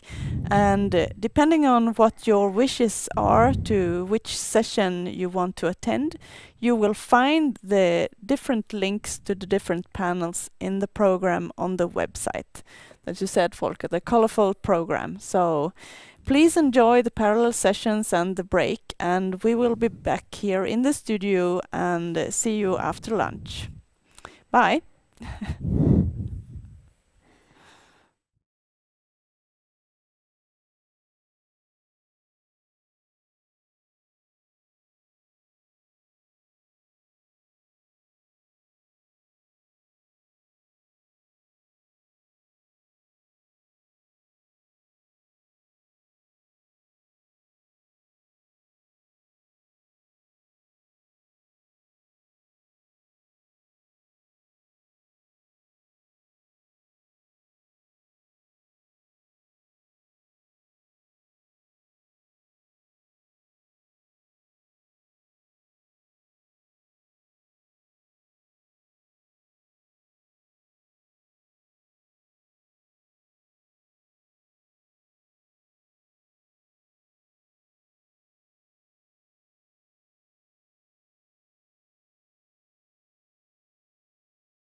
Okay, but it's I'm muted still. I'm not muted. Okay. Ms. Wehrma, thank you for being with us. I cannot see any video at the moment, but I see that you are also in the chat mentioned that participants. Thank you very much for spending your time with us and for giving us even 90 minutes of your valuable time. And we are very glad to have you with us. I hope it's not too early in the morning also with you. So welcome. Okay. Yeah. It's only 8, about to around 8. Yeah. That's the difference to Vancouver time zone. I didn't realize that Tian is in Vancouver actually. So we put her to 4 o'clock in the morning for early start into the day. Sorry, Tian, again. Yeah, but great. Thank you for everybody to join in time. And I just explained we do start with you, Ms. Wehrma, and that would be 15 minutes talk, and then just 5 minutes question.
Welcome back in the studio of the 27th International Conference of Sustainable Development. There were some nice pictures of the city of Östersund, and we're actually sitting here in the studio on the campus, but we haven't been here for 1.5 years now, Volker. But we still wanted to give you a glimpse of the pulse of Östersund, where we are right now. So we hope that you had a good morning. We have had a keynote speech by Professor Jeffrey Sachs this morning, and we just got back from parallel sessions. For some of you around the world, it might be very early in the morning and time for breakfast. We just enjoyed our lunch here, and for some of you, it might be already dinner, since this is a very international conference and you are all over the globe. We are looking forward now to a very interesting plenary discussion with 3 plenary speakers. And the format of this session is that each of the plenary speakers have 15 minutes for an individual talk. And then you will have the opportunity to ask questions of understanding and clarification if there was something that was not clear of the speak. And then we will have a common plenary discussion among the 3 plenary speakers, and in the end you will have the opportunity to ask more questions on the content of the speeches, and we will have more discussion. And for this session we welcome you to pose your questions in the chat, where we will accommodate all your questions and try to answer them within this time. So now over to Volker, that will introduce our first keynote speaker. Thank you very much. And we have the afternoon, as mentioned, under the overall topic of environmental sustainability, and I'm happy to have really 3 eminent persons here, key persons, global figures in the terms of environmental sustainability. You know already the program, but it's our Elisabeth Bremer. She's Executive Secretary of the Convention on Biological Diversity based in Montreal in Canada. Then we have also Hans Brinnings here. He's the Executive Director of the European Environmental Agency based in Copenhagen. And as a third speaker we have Yen Nigo, who worked as Chief Technical Director for IPBES for a long time, for the global assessment particularly also, and is now in the FAO, Food and Agricultural Organizations of the United Nations, as expert active. So I would like to ask Elisabeth Bremer to share her slides with us, share her talk with us, and I really welcome Elisabeth. She became recently Executive Director, not that recently perhaps, but please, the floor is yours, Elisabeth, and it's really an honor that you share with us 90 minutes of your time. Thank you. Thank you very much. I don't have the slides, but I will speak from my notes and will be ready then to respond to questions at the end at the allocated time as you have indicated. I hope you can hear me. Can you confirm if you can hear me? We hear you well. Yes. Thank you. So dear colleagues, ladies and gentlemen, first I'd like to thank the International Sustainable Development Research Society and Mid Sweden University for this opportunity to contribute to your 27th conference in 2021 under the theme of accelerating progress towards sustainable development goals in time of crisis. As a long-time partner of the convention, the society brings important ideas to an urgent issue. Nature is still being lost at unprecedented rates. Unfortunately, we are spending at least 10 times more to degrade our ecosystems than we are protecting it. Sadly, it is still business as usual. Financial and economic policy environments and the systems deciding on designing and operations in those sectors are still driving extinctions. The curve has not yet begun to bend. It is not just the nature that we can see. Every atom of oxygen we breathe in is produced by life, as is all the food we consume. The wood from forests sustain us from cradle to grave. Regardless of our incredible advancements, ultimately, every medicine we use was raised from our interaction with other species. The benefits of a healthy nature are very clear. Water that is filtered and purified by forests, wetlands, lakes, and rivers is 10 times less costly than a drink that is processed by human systems. If you live within 50 meters of a green area in your city, your immune system gets stronger simply by passing by the park every day. And if you stay and exercise, you can reduce developing non-communicable diseases. Many scientists have highlighted the strong links between human health, the COVID pandemic, and the unsustainable uses of nature. These issues are critically urgent for us today, as will become worse in 10 to 20 years' time if we fail to act now. It is also crucial and critical to realize that if the causes of the loss of nature and land, as well as climate change and pollution, are interlinked, so are the solutions. CEOs or chief executive officers are saying it. Bankers like Mr. Sukhdev and economists like Dasgupta are proving it. Celebrities like Greta Thunberg and Russian hockey hero Salva Fetizov repeat it over and over again. The other factor we hear is that solutions need to be multi-stakeholder, truly crossing all sectors of society. We are all responsible, so we must cooperate to solve the clear and present danger of this loss. Let me be clear. This is about you and me, now and here. I can tell you that the UN or United Nations is listening. The 196 parties to the Convention on Biological Diversity are working diligently to design a wide-ranging and coherent set of targets and indicators under a vision and mission for the next 10 years called the Post-2020 Global Biodiversity Framework. Only yesterday, we launched the first draft of this framework, which is now available out there and also on our website for your review and contribution as we continue to further develop it.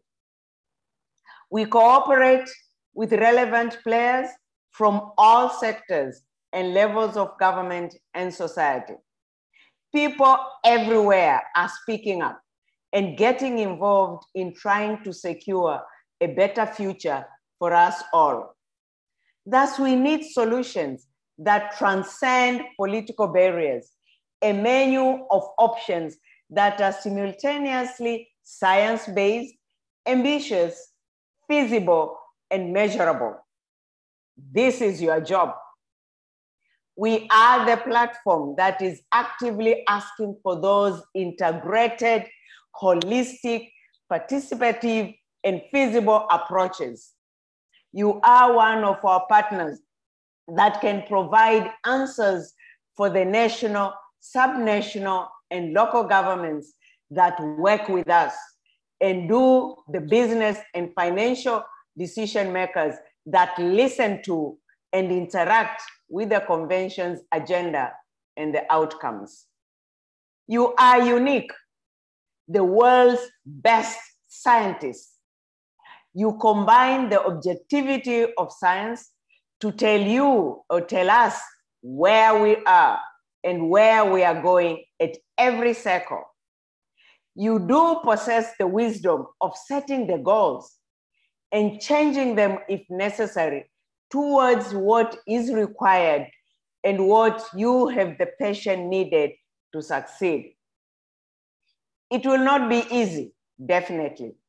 You can and need to combine what you can say with actionable certainty today with what decision makers need to know in order to act before it is too late. We need science that can help the transformative, robust, and ambitious goals and targets of the post-2020 Global Biodiversity Framework.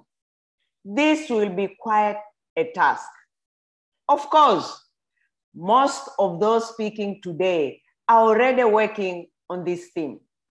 The United Nations Food and Agriculture Organization, our main partner in helping national governments find ways towards a sustainable food systems for land and sea, and towards the sustainable management of our forests, as development and climate resilience assets play major role in offering science-based models, as do the European Environmental Agency, the Intergovernmental Panel on Biodiversity and Ecosystem Services, Future Earth, and other science and knowledge generating agencies.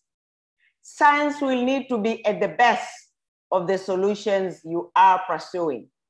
And we look forward to the outcomes of this dialogue as we continue to discuss on these important sustainability issues moving forward. We are told this is our last decade. We either make it or perish with it. But if we perish, me and you about to retire, what will it be for our children and those yet to be born, whom we need to leave a clean, sustainable planet for them to equally enjoy in their future? Thank you very much. Elizabeth, for your very personal words and sharing your vision and your perspective with regard also to this wider field of biodiversity, ecosystem services, and sustainable resource use. And I'm glad that you also emphasized the long-term relationship between the CBD Secretariat and ISDRS, because we in the past participated in the COPs of the CBD regularly, and also had in 2018 in Sharm el-Sheikh a co-event organized, particularly on the science policy interface, to bring the latest science also to the policymakers. So, and that event was really quite successful. We could address many people, bring up new partnerships. So I was very happy that we went there, and the plan is again to go to the next COP. Hopefully it's not only online, but on site again. So let's see. Great, thank you for your words. And I wonder if we had any hints in the questions of understanding. We ask you for questions of understanding only. Or what we type have of question we have there. one type. What type of science do you think we need more urgently? Is the first question. We can take it instead of questions of understanding. We need all the science needed to ensure that we can halt and reverse the continued biodiversity loss. Over 1 million species face extinction. Over 75% of the land has been degraded. 66% of the sea or marine environment has been polluted. We choke the ocean with plastics. So we really need the science to help us solve this environmental degradation, which continues in front of our eyes. And the scientists, the recent reports, be it of science reports, be economic reports, be health-related reports, all are giving us the bad news. So we know the problems. We equally know the solutions. What we are missing is to take the needed action now to reverse the further biodiversity loss. So the science has already told us very clear, and we know it.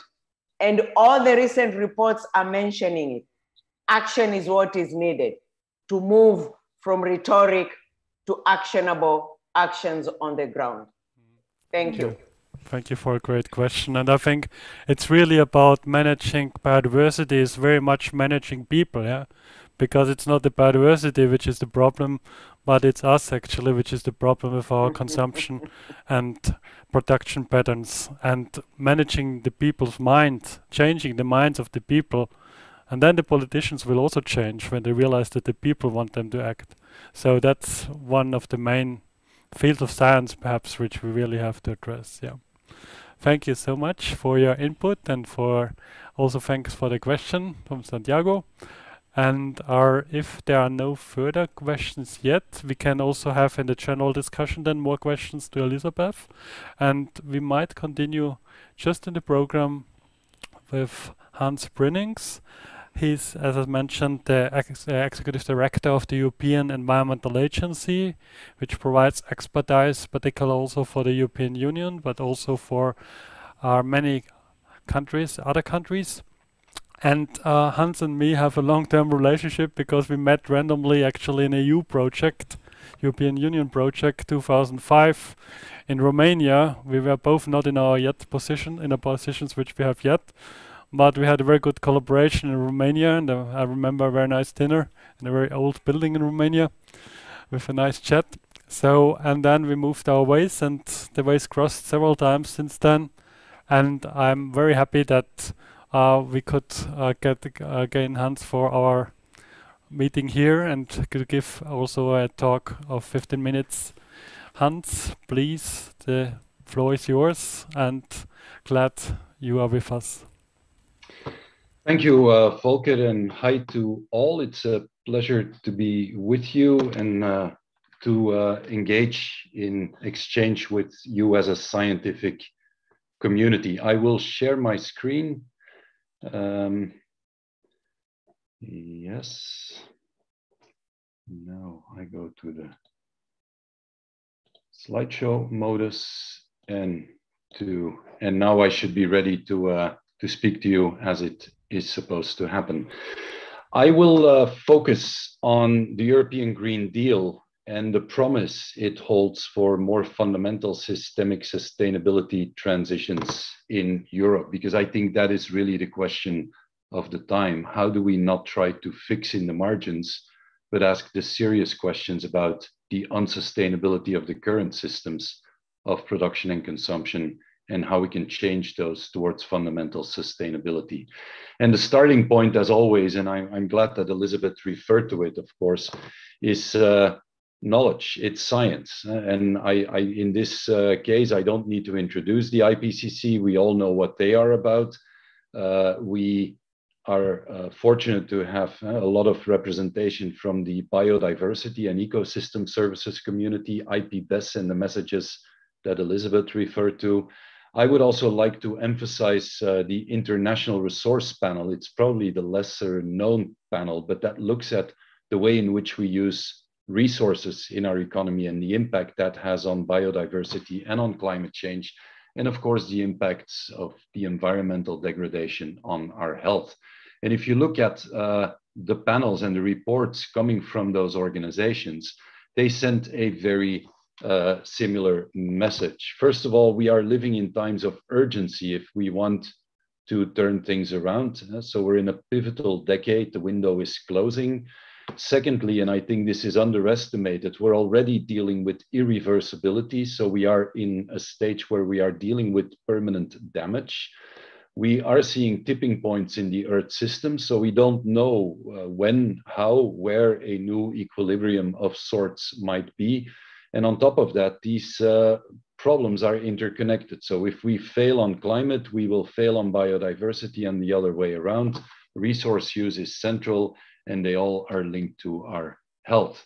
Now, at the global level, the response to this sort of setting has been framed as the Sustainable Development Goals. And given your community, I don't need to say anything about the Sustainable Development Goals. In fact, you could tell me much more about them than I could to you. But I've added Sustainable Development Goals again, and that's what I want to emphasize. I think it's fair to say that about 30 years ago, we also had SDGs. They were called Agenda 21.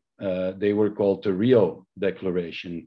If you reread those texts and you modernize the language a bit and you upgrade them a bit, it's almost exactly the same package. So the real question for me is, what is it we are going to do fundamentally different in the next 3 decades that evidently and apparently we haven't been doing the past 3 decades? Although the science and knowledge was fundamentally there, the commitment under a UN umbrella was there, but we didn't do it. So that is an essential question. And I think the European Green Deal is partially the European answer to this. And so the question is this really a paradigm shift in politics and policy that is responsive to this context and that is fundamentally different from what we've seen in the past? Well, there are several things to say about this. The European Green Deal is the engine, I would say, of the current European institutions project. That is rather different from a previous commission, where in fact in the Juncker Commission, in the key document, the word environment wasn't even mentioned. I would be lying to you if I didn't say it was mentioned as business environment. but not in the way we understand it. And so you have that starting point. You also have a number of objectives that are clearly the most ambitious that have ever been put on paper in the EU system. A climate neutral continent, a biodiversity strategy that is world leading, and I'll say something about that, a circular economy action plan that puts this concept into practice, zero pollution, a farm to fork strategy, then also the link, I would say, with the social dimension very explicitly for the first time in Just Transition, and then the link with the financial system and our industrial strategy. So I'll come back to a number of those. Also in the text, it says that this is our most pressing challenge. It's our greatest responsibility.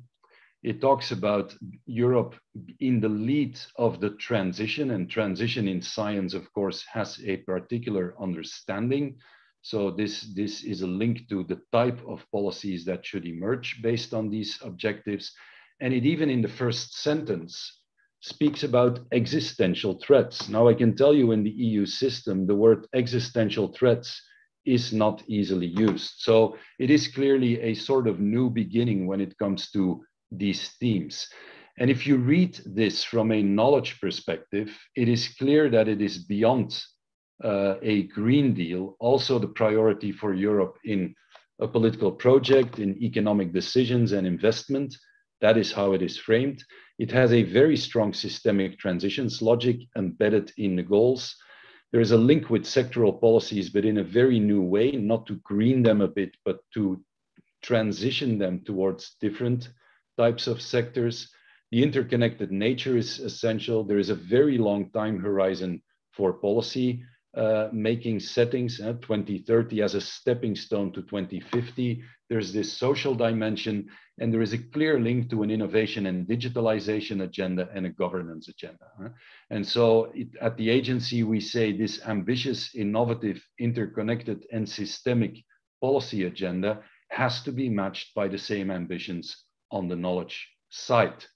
Let's dive a little bit into some of these elements. The European climate law with the -55 by 2030 and the climate neutrality by 2050 is screaming for a different style of politics. Because if we look at 1990, the reference year towards today, and you look from now to 2050, we will have to speed up the annual rate of reduction in emissions by 2.7. Now, that is not possible with the current trajectories, current policies, current fixes. So we will need more transitional style policies. The same is there for the biodiversity strategy, which in essence moved away from this thinking of halting biodiversity loss. And by the way, we failed for over 2 decades there, to the restoration target. Now, that is a much more ambitious target, and that requires a really different approach. So that means different type of policies and different types of instruments as well. In the circular economy, the action plan talks about make sustainable products the norm in the EU and not 5% of the shelves in your supermarket that require a label. No, this should become the norm. Again, we are rather far away from what that looks like. So this requires, again, a different approach. The zero pollution ambition, which I think is absolutely critical and now translated and linked to the chemicals sector, which requires a transition.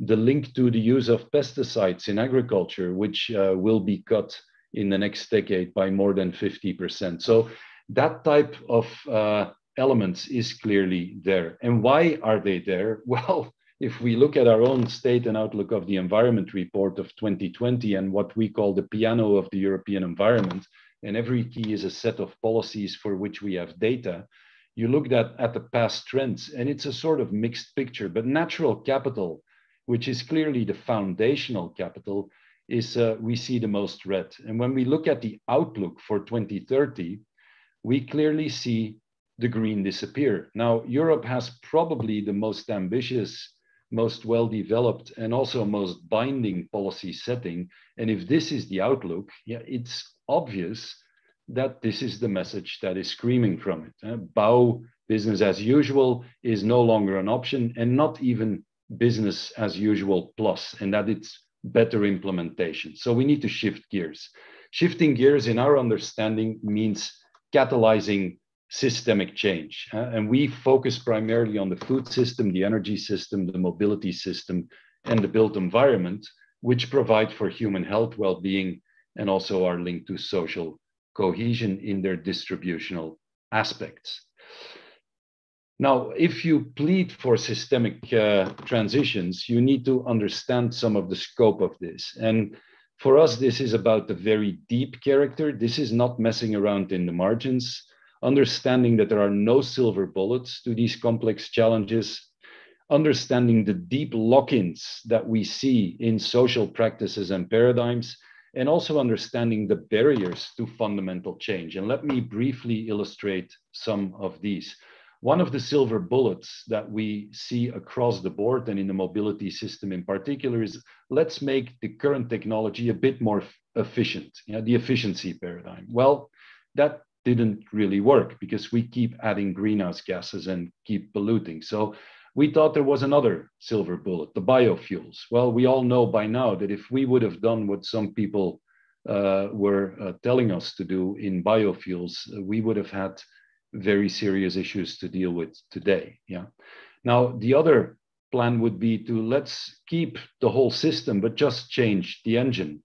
Well, even then, this would be the Rue de la Loi in Brussels, the Wetstraat, about 15 hours a day. So maybe the most innovative part of this image is this little guy on a bicycle here.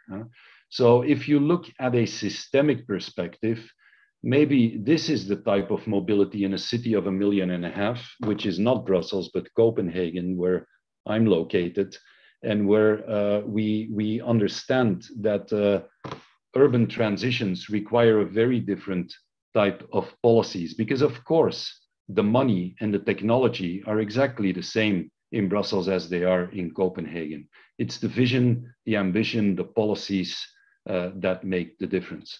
Another silver bullet is often mentioned as the digital. Digital will solve it. Well, that depends on what type of digital. There is quite a debate going on that in the EU. Sustainable digital economy is part of the discussion. Another element that we've used in the past is policy integration, EPI, environmental policy integration, the Cardiff process, all of that. Well, we know that this has been largely unsuccessful.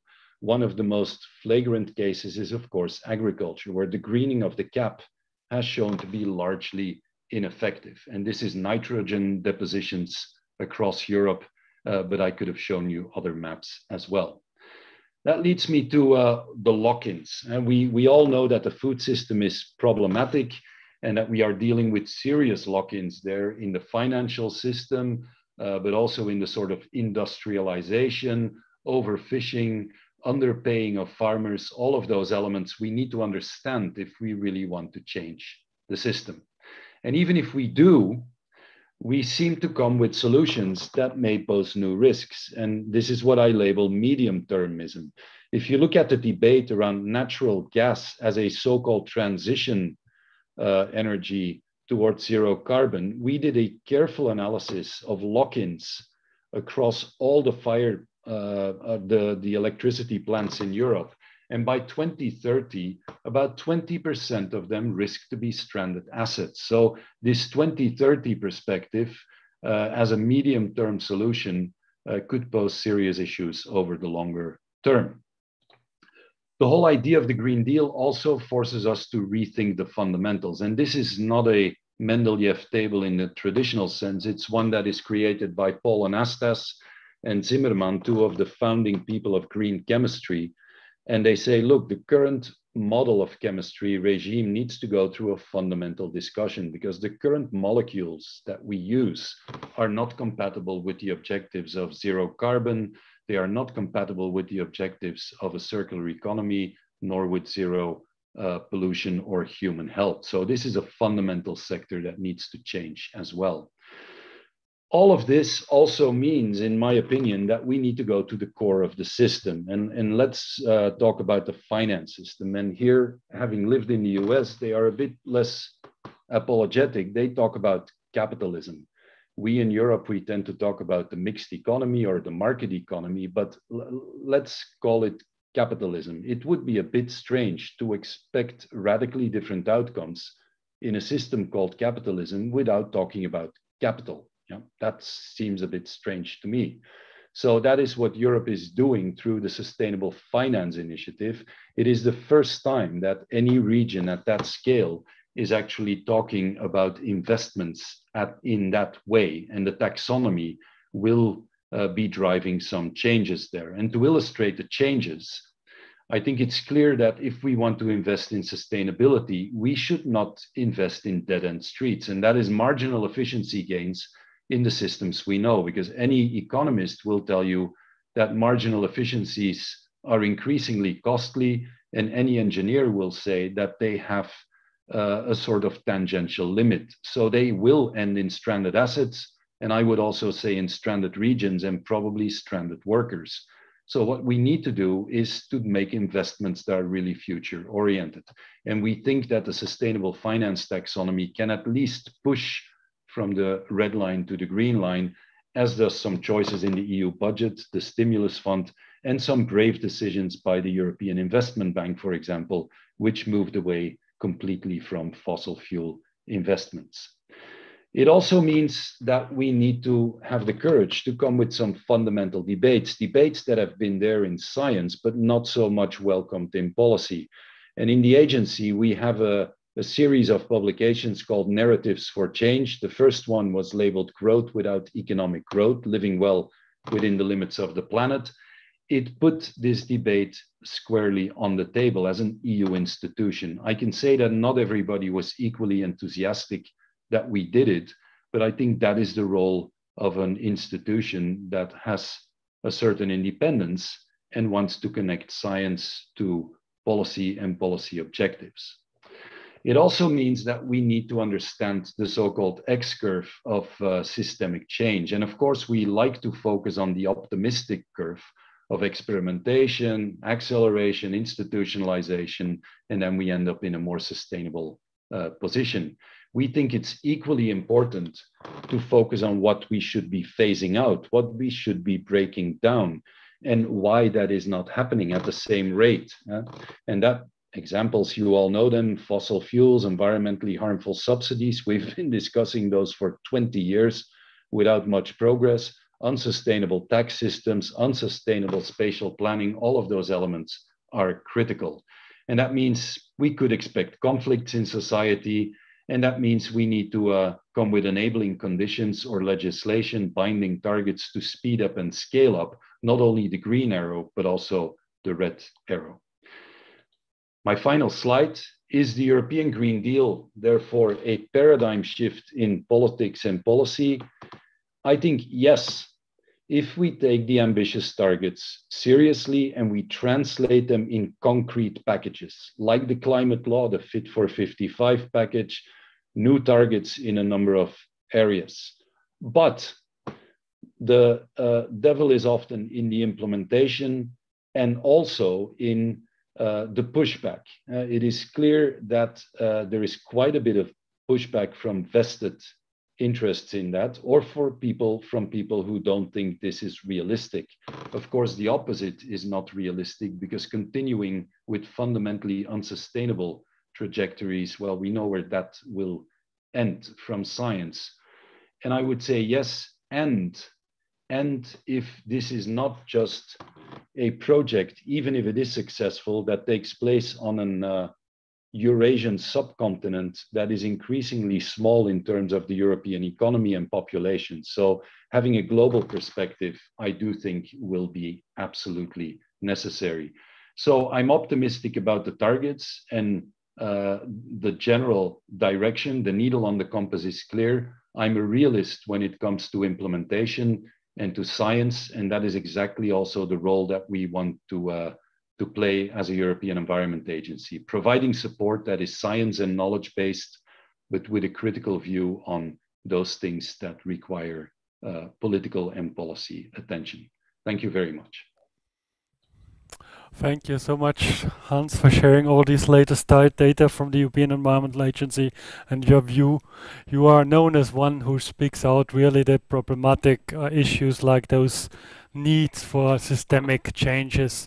And I have to mention also that you have a long-term relationship with ISDRS, as you were also one of our keynote speakers in the Lisbon conference, I think about 5 years ago. So thanks again for coming again to us and bringing the problems really to the point again. Thank you so much. I do not see. No, I don't think we questions, have any questions of understanding yet. So we have a few questions coming into the chat, and you're really welcome to post those questions. We will come back to the questions of content when all speakers have been talking. Yeah. So I think we can move on to the next speaker. And the speakers have also the opportunity to directly see your questions and perhaps also directly answer them in the chat already.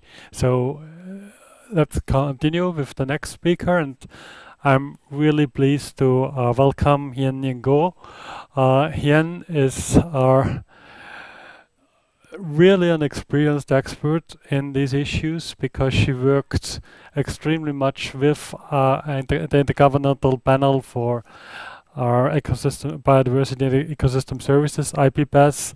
She was responsible as technical expert for all the thematic reports, but also for the global report, which was in the slides of Hans and which was also mentioned by Maria. And she's a person who almost never sleep, I have to say, because I had the honor to work with her for 1 year. I was a coordinating lead author in that global report, and I think there was no daytime where we didn't communicate with each other.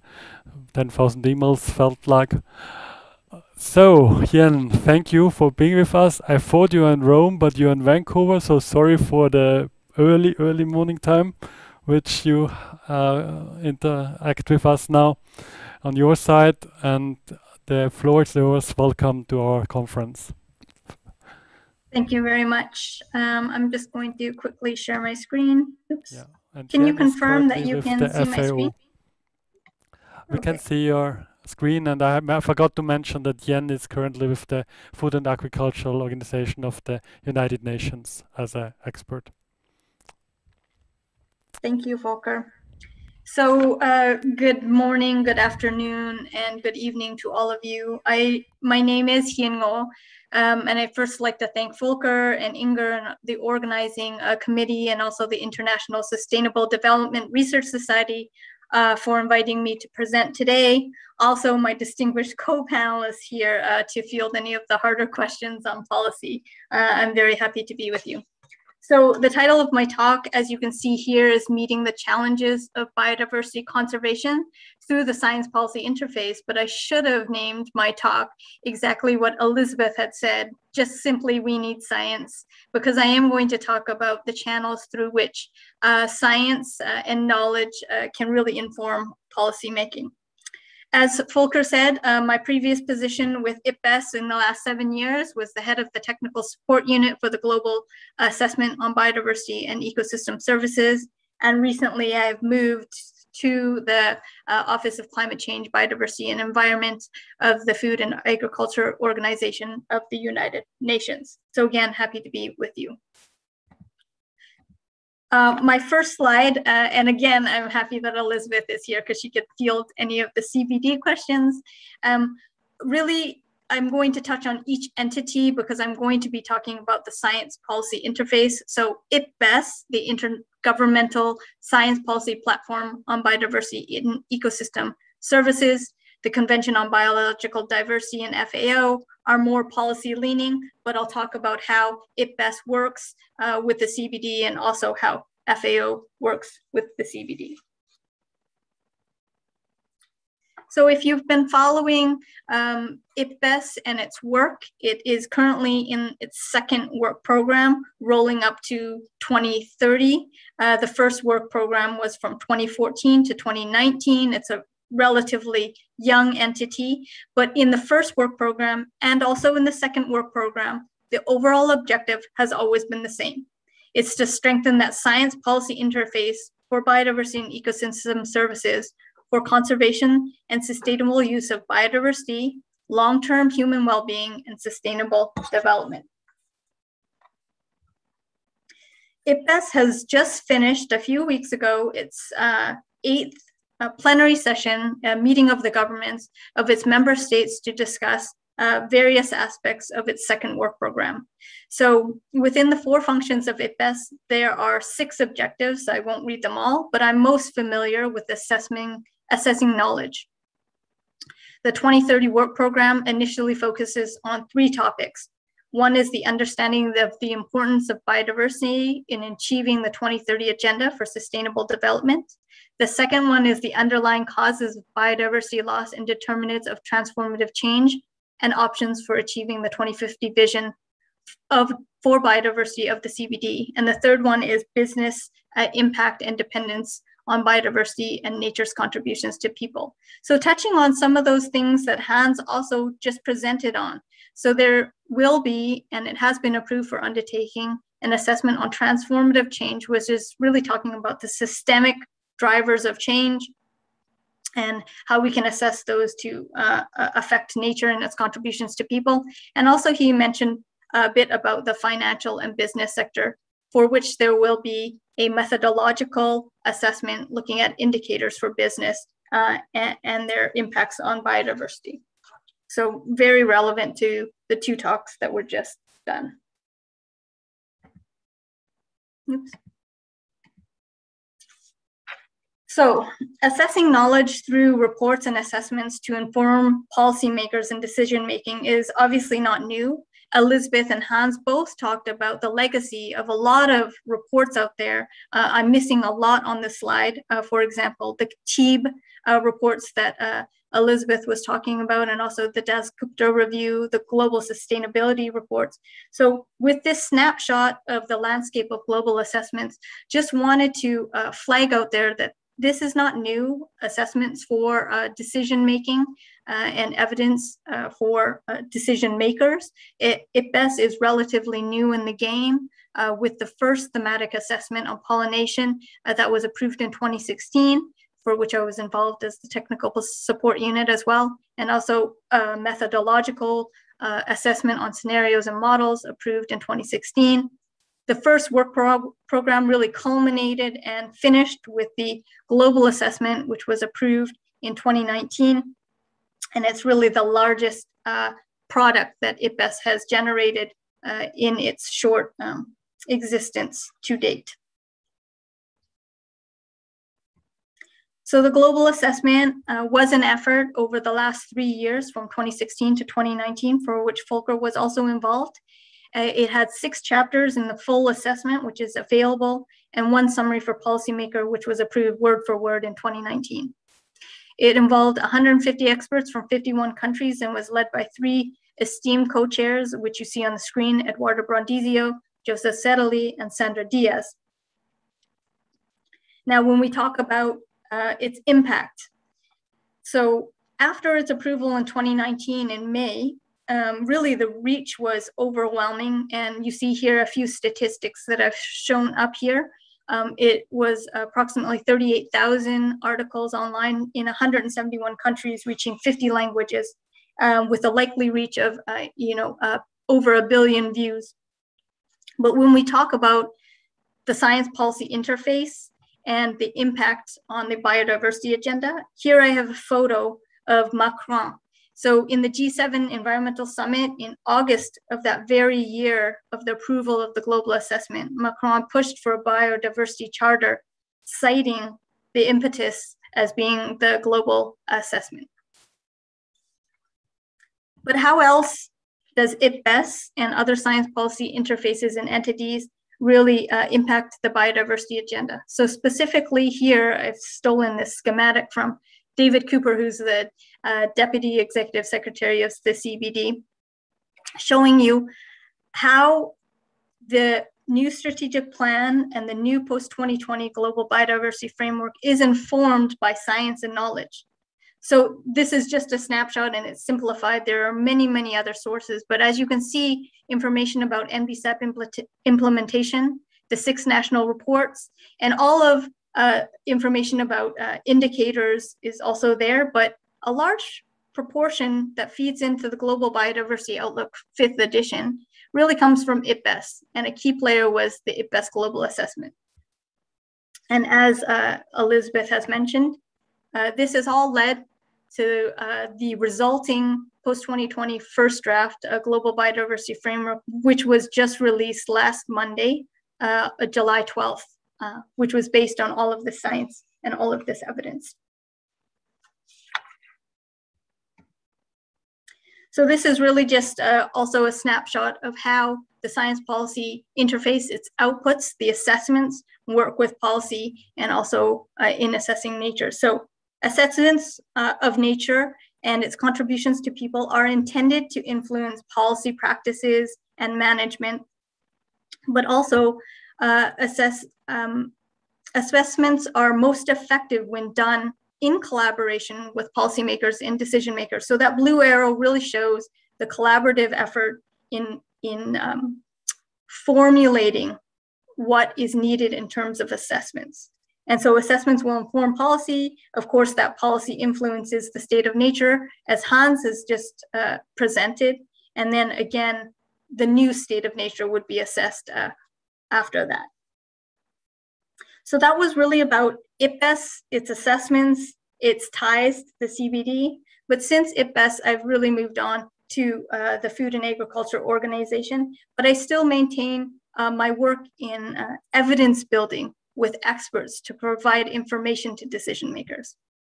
So FAO is a United Nations specialized agency that leads on international efforts to defeat hunger and improve nutrition and food security. But beyond that, it has many core functions. I will not read the slide, but as you can see, it looks at implementation at a national level, data and information building and access, capacity development, but also the policy dialogue to facilitate and promote and support that dialogue at a country level and above. This year, amidst the Conference of the Parties, a 15th session meeting, and also COP26 of the UNFCCC, the Climate Change Convention. There's also the 18th session of the Commission on Genetic Resources for Food and Agriculture of the United Nations, which happens at the end of October. Now, the CGRFA, excuse me for the acronyms, is the only international forum that deals with all components of biodiversity for food and agriculture. And at this meeting of the governments to FAO, we'll also be discussing a lot of cross-cutting issues that were mentioned by the previous two speakers. So this link with biodiversity for food and agriculture with nutrition and human health, climate change, access and benefit sharing, digital sequence information, biotechnologies, et cetera, et cetera. This is my penultimate slide. I just wanted to really re-emphasize that science policy interfaces are committed to producing assessments as one of the functions for evidence-based reports that will continue to inform decision-making. Likewise, with FAO and all of its work, it provides policy and technical advice to member countries in the field of agriculture, livestock, fisheries, forestry, and nutrition, all based on the principles of really being credible, policy relevant or relevant, and legitimate. This is what drives kind of that machinery about informing decision makers. And I will continue to do that in my work, and hopefully IPBES and FAO will continue as well. So I want to close by thanking all of you for your attention. My talk was on a smaller scale compared to Elizabeth and Hans's talk, but I was happy to share a bit about my work and the science policy interface in informing policy. Thank you very much. Thank you very much, Jen. It was great listening to your experience, and we are now going to move into the panel discussion. And just to get you all three started in this, I really appreciated all you talking about the urgency that we need to face and to start working on the action. I also appreciate it very much that you talk about the narratives for change and phasing out damage So my first prompt to you three plenary speeches would be: we have a lot of knowledge, as you were talking about, Jen. We know we have the knowledge. We know the goal. We want to create a healthy planet. But what types of strategic communication drives the action according to your experiences? That would be my first question to you, plenary speakers.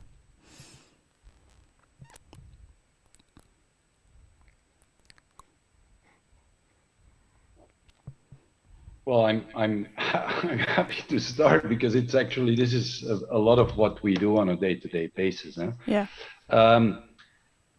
I think the role of a knowledge institution is to connect the best new science to an existing, what I call knowledge infrastructure architecture that is specialized in bringing that to policymakers. And that can be public policymakers or, as far as I'm concerned, private policymakers as well, because big companies have policies as well. That's, by the way, why they call them corporate policies, probably. So that is a specific set of skills in and of itself. And I think you can do agenda setting in that way. We, with the Environment Agency, have been focusing on systemic change for about a decade now. And we've been reaching out with impact to a number of layers in the EU system. And we think that has had an impact on this European Green Deal. By the way, our State and Outlook of the Environment report is the only report that is mentioned as the knowledge base in the European Green Deal. So it takes time, and I also think that putting the essential stuff on the table, even if it is not so pleasant to hear, like this emphasis on what we should stop doing. Yeah, and I see there's a question in the chat as well. I don't think we emphasize enough what we should stop doing. And putting evidence on the table of why that is the case, why there is so little progress, for example, in the greening of tax systems, why there is so little progress in phasing out of environmentally harmful subsidies. And a third element for me is very clearly to not be lured into reductionist approaches. I always say that the real challenge for people like you and like ourselves is not to simplify systemic reality or complexity.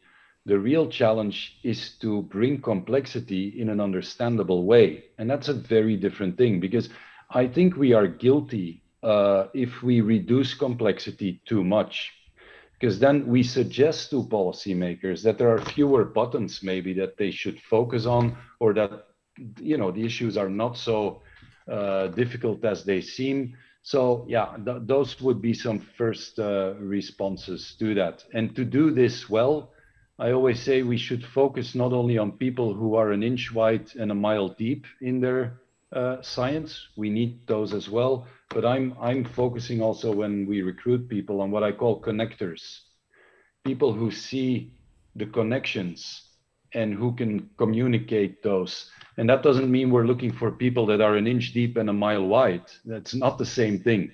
But we all know that some researchers with very deep knowledge have that sort of additional skill or almost personality to make those connections and to communicate them, and maybe others don't. And that's not a value judgment, but we need quite a few of that second category to do this type of work well, I think.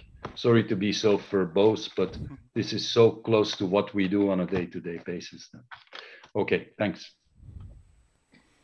So any feedback from you, Elizabeth or Jen, on Katrin's answer on the communication side? Thank you very much. That's a useful question. I think what is important moving forward is really to communicate with the people.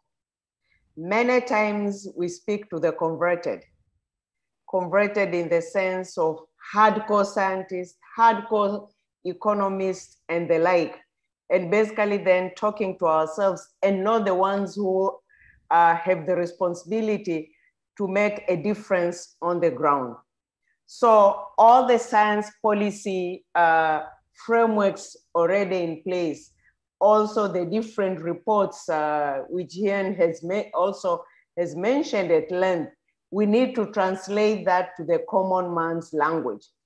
And in that translation is really to be able to make the links and connection between these high-level science policy issues to what it means to me as an individual and me as an individual on the ground. Because when we talk of biodiversity and nature, are the things we live with on a day-to-day basis. And yet we still speak many times, make a mistake of really speaking and writing those difficult issues which a common person might not understand. And I think that's the shift we need to make. Because if each individual has to make a difference, then they need to really translate that difference into their day-to-day work.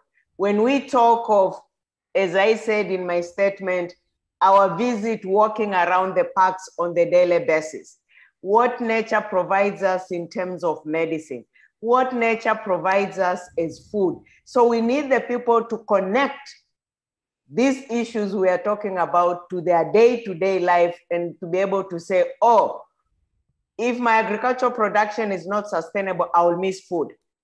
If my environment is polluted, then my water will be polluted and that will affect my health and that will affect the government expenditure on hospitals or health program and the like.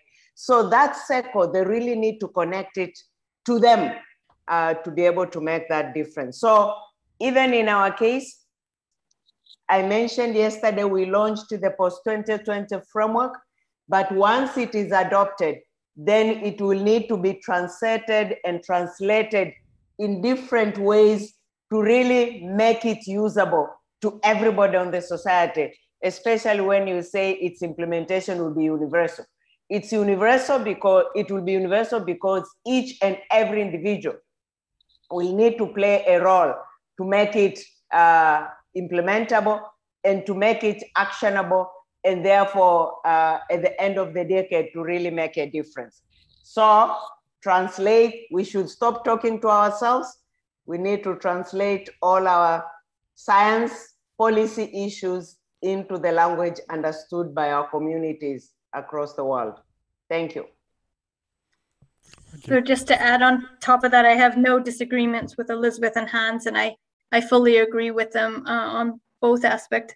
The difficulty, I agree with Hans on not reducing or simplifying any of these things, but the difficulty is that I think to date we haven't struck that balance between being able to communicate to many different sectors of society and stakeholders without being reductionist. So it's like, I agree, but what is the path there really to communicate those types of things? I think with my experience with IPBES, I think we did a really good job of communicating some of the hard science in more digestible forms, such as like the 1 million species threatened with extinction. There's things that people can connect with and really relate to more easily than the textbook kind of key findings that we used to do. But so anyways, just a small comment and saying I agree, but it's a hard path to get there, I think, in terms of communication. Thank you. Do you allow me to build on something that Elizabeth has said? Because I think she raised a really important point, and it is how do you reach citizens? How do you I think there are two elements for me. I'm so glad, Elizabeth, that you spoke about citizens and people and not about consumers, because that is sort of the language that is so often used in European or North American debates. We have to reach the consumer and help the consumer to make. I am so fed up with being reduced to a consumer. Of course, part of what I do is consume, and I wish I could make better choices because they would be more available and more easily accessible. But I'm a citizen. I expect that those who I elect, I expect that those in important societal positions, that they take responsibility. And that is what I expect as a citizen. And that's how I think we should have the debate. Don't reduce me to being a consumer. So I'm very glad you raised that point. The other thing is, yes, communicate to the people, But I think as scientists, we should be able to produce more knowledge with people.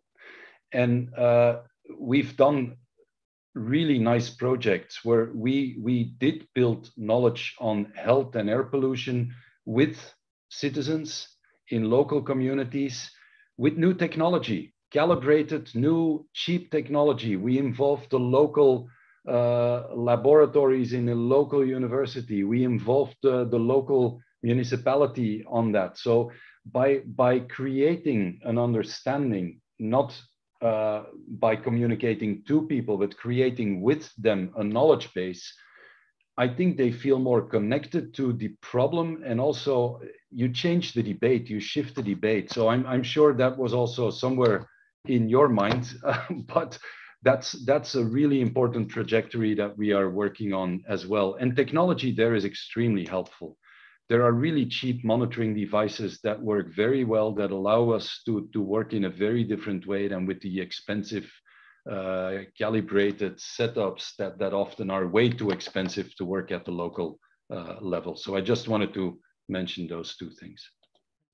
Does anybody want to react on Hans' additional input? Yeah.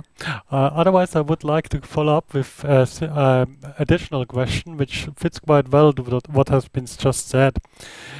Are in the past, in terms of environment, there was always these goals of stop environmental loss, stop the rate of environmental degradation.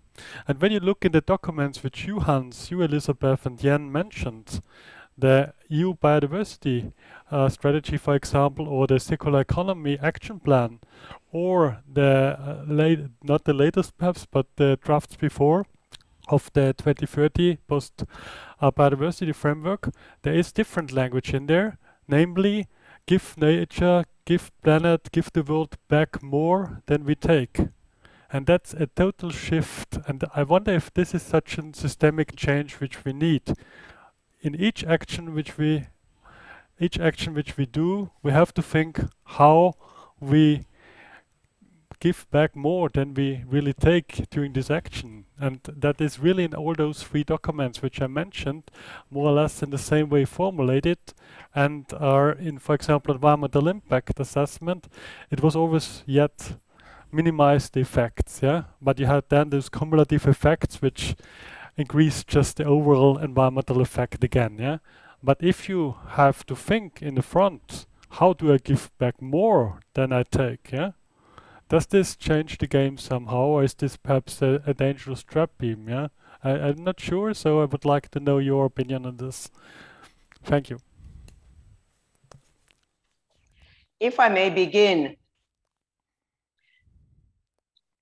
that statement you are referring to really makes sense, because we have reached what Hian had mentioned, Hian or Hans, the tipping point.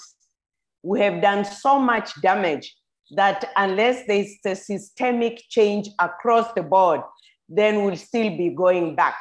So that damage, which has reached unprecedented rates, need to a 360 degrees shift completely to make a difference, and not the on the surface changes, which Hans was referring, is looking at the surface and not deep dive into the roots of the problems. We need to look at the roots of what happened that the world has reached where we are. Virtually every report gives us sad news, and to really shift completely. And that's why repeatedly business as usual is no longer an option. We need a complete shift, a complete systemic shift, not to think of going back, but really change completely to be able to see those differences taking place, and not to go back where we have reached. And I don't think we have an option of going back, because as I said, we either make it or perish. So if we want to perish, then we'll do the top of the table soil changes here and there. But if we don't want to perish, then we need a systemic shift. on everything we do. Thank you. Yeah, if you want me to add on top of that, I think also, unfortunately or fortunately for us, the COVID pandemic actually, I think, shook us a little bit in reassessing how we connect with nature and what it means to us. I mean, everybody was in quarantine inside their house for a long time and didn't get to reconnect with nature. There was a news story I had read recently about the amount of national parks actually that were getting an overwhelming number of visitors right after quarantine restrictions had lifted in Canada and parts of the United States. I mean, I think there's a new appreciation for nature that coincided with the pandemic. And I don't know if that would trigger this transformative change that you're talking about, Volker, about giving back more or thinking about how we consume, even though we're not just consumers, as Hans said. But yeah, so that's my addition on top of Elizabeth's.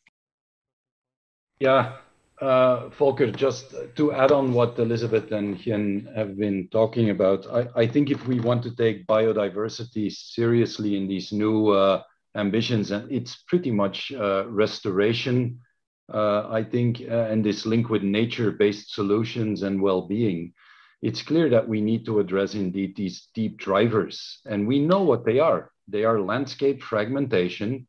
It's about land use and practices in the agricultural system and in some other practices like the forest sector. It's about pollution and increasingly also the link with climate change. So again, it's climate change, but that's another field in terms of policy often. But the other elements are absolutely essential. And you are not going to do this by protecting, in the European context, from 20% of the territory to 30% of the territory. You don't save biodiversity even on 30% of the territory. You save biodiversity and strengthen ecosystem services on 100% of the territory. So understanding that and then having policies that actually address these issues in the core drivers, that's what it's all about. And of course, that is difficult. Yeah, it would be bizarre if it would not be difficult, because it's so deeply embedded in how we have been neglecting nature. We even have a strange economic term for it. We call it an externality. Now, I know what an externality is in economic terms, but the term in and of itself, if you go a little bit to discourse analysis in this, it sort of suggests that it's outside of us. It is not. We are deeply connected to it in eco-social systems. So that's where I think we have our core issues. Thank you so much. Thank you very much. We have a long list of questions from the audience to you. I think we can start with a question to all of you. Will we be successful in the transformative change if we only focus on human well-being? An anthropocentric starting point may not provide a trajectory towards global sustainability within planetary boundaries if we do not consider also nature's intrinsic values. That's a really good question and a complex one. So does anyone of you want to start on that one?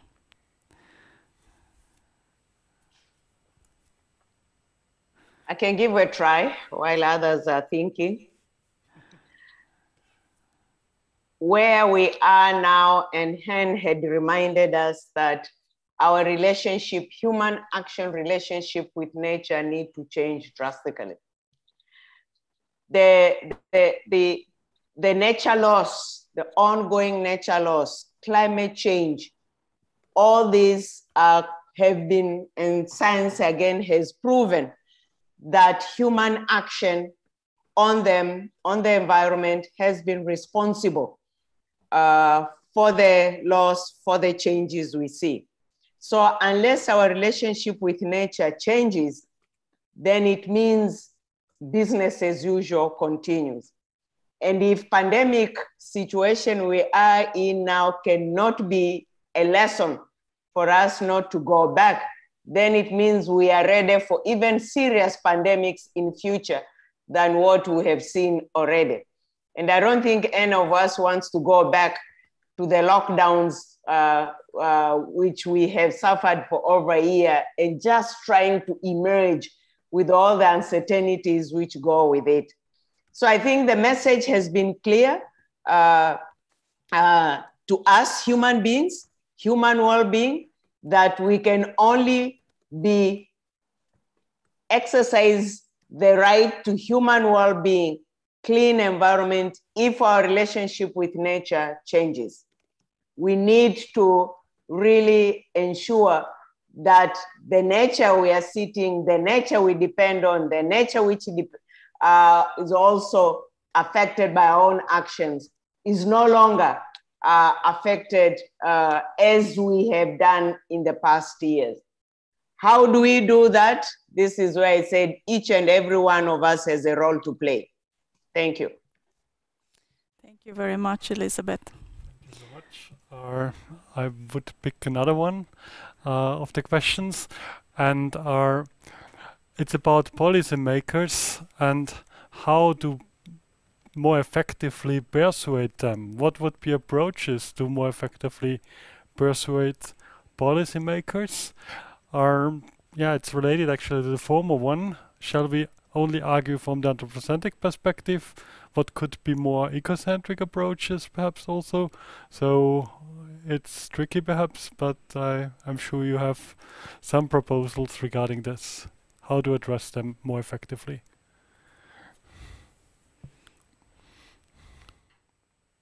Well, first of all, I think you need to understand better, I think, as a knowledge or science player, what and how and where and when to have impact. I mean, and the higher you go, the more you need to be considerate about that. Which is why in the agency also I'm talking about you know, a more radical shift away from a production place where we produce knowledge and papers and indicators to an impact place. You know? What do we need to produce to have impact? It's a bit of a different logic.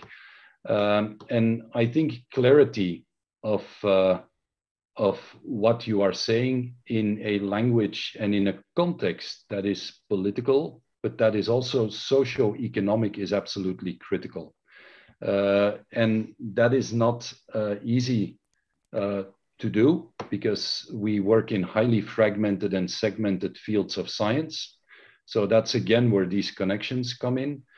I think you also need to do it in a way that is very clear and therefore in its own right very political, but that is engaging and not sort of, to put it bluntly, okay, let's get rid of capitalism and voila, this is our call. And if you want to, I'll raise a fist to go along with that. That is not exactly what policymakers are listening to. You can send the same messages in a very different way that engages them in a fundamental debate that is fact-based. So I think our main responsibility is to create a space, a space that is fact and knowledge-based, that doesn't avoid talking about the difficult stuff, and that engages them to connect to those who can bring knowledge to the table. And then you have to be humble because it's not only knowledge, of course, that drives policymakers, it's all sorts of other issues as well. So I think I'm in an audience now that is investing its life, productive life in knowledge. So we have a responsibility to do what we do as good as we can. And for the rest, we need to count on others who have made other choices in life and have their role to play. Voilà, that's my humble contribution to this sort of debate. Thank you very much. Does anyone of you want to add something to that, or should we move to the next question? I can add a few words. When we talk of policymakers, many times we refer to members of parliament, ministers at that level and the like, the decision makers in a society, in a country. We need to remember that these are short-term lived personalities in any national setting.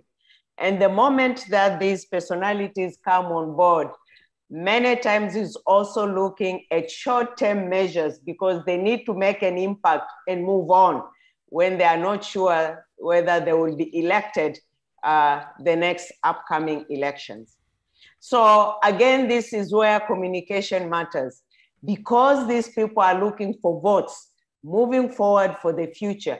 We need, again, to change our language when we converse with them so that they can use that as part of their campaign slogans to be able to return back to either to the House, to the cabinet, or as the case may be. So again, strategy, targeting specific stakeholders when we communicate, and policymakers are key to this so that then they can achieve the results during that short period there in the system becomes key. And how then they can use our issues as the campaign slogans for their own constituencies to be able to get that support. And this is where then I was saying earlier on, really, for the parliamentarians to speak to their constituents, it means that constituents has to relate to those messages into their own setting. If I don't know this, this is how I will suffer. Yes, I need this leader because he has brought the issues at my doorstep in terms of taking action and really use that. So we need to also bear in mind when we talk of policymakers, how long.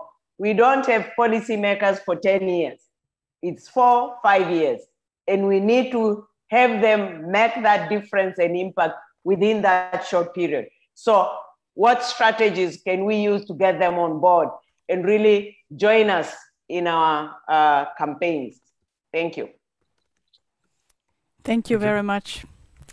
Yes, we have another question that's posed to Jan and also to Elizabeth about the readiness of countries to agree on 30% protected areas by 2030. Do you have any prospects or enabling conditions for this agreement? May I add, because I want to include Hans also in this question, because in the European Union we are almost at the 30% actually, but most or many of those 30% are paper parks and they are not well managed. So the effectiveness of the management of the areas is also at stake in this question. So Hans, you please also feel free to add to this question. Yeah, so thanks for the question, Masanori. And if I can just jump in here, I'll just focus on the first part because the enabling conditions and the readiness of countries, maybe the others would be more likely to comment on. But from the global assessment, the target, the assessment of the progress on targets and the achievement, one of the ones that was the most closest or we achieved was the one on protected areas, which was previously 17% for terrestrial areas and 10% for marine areas.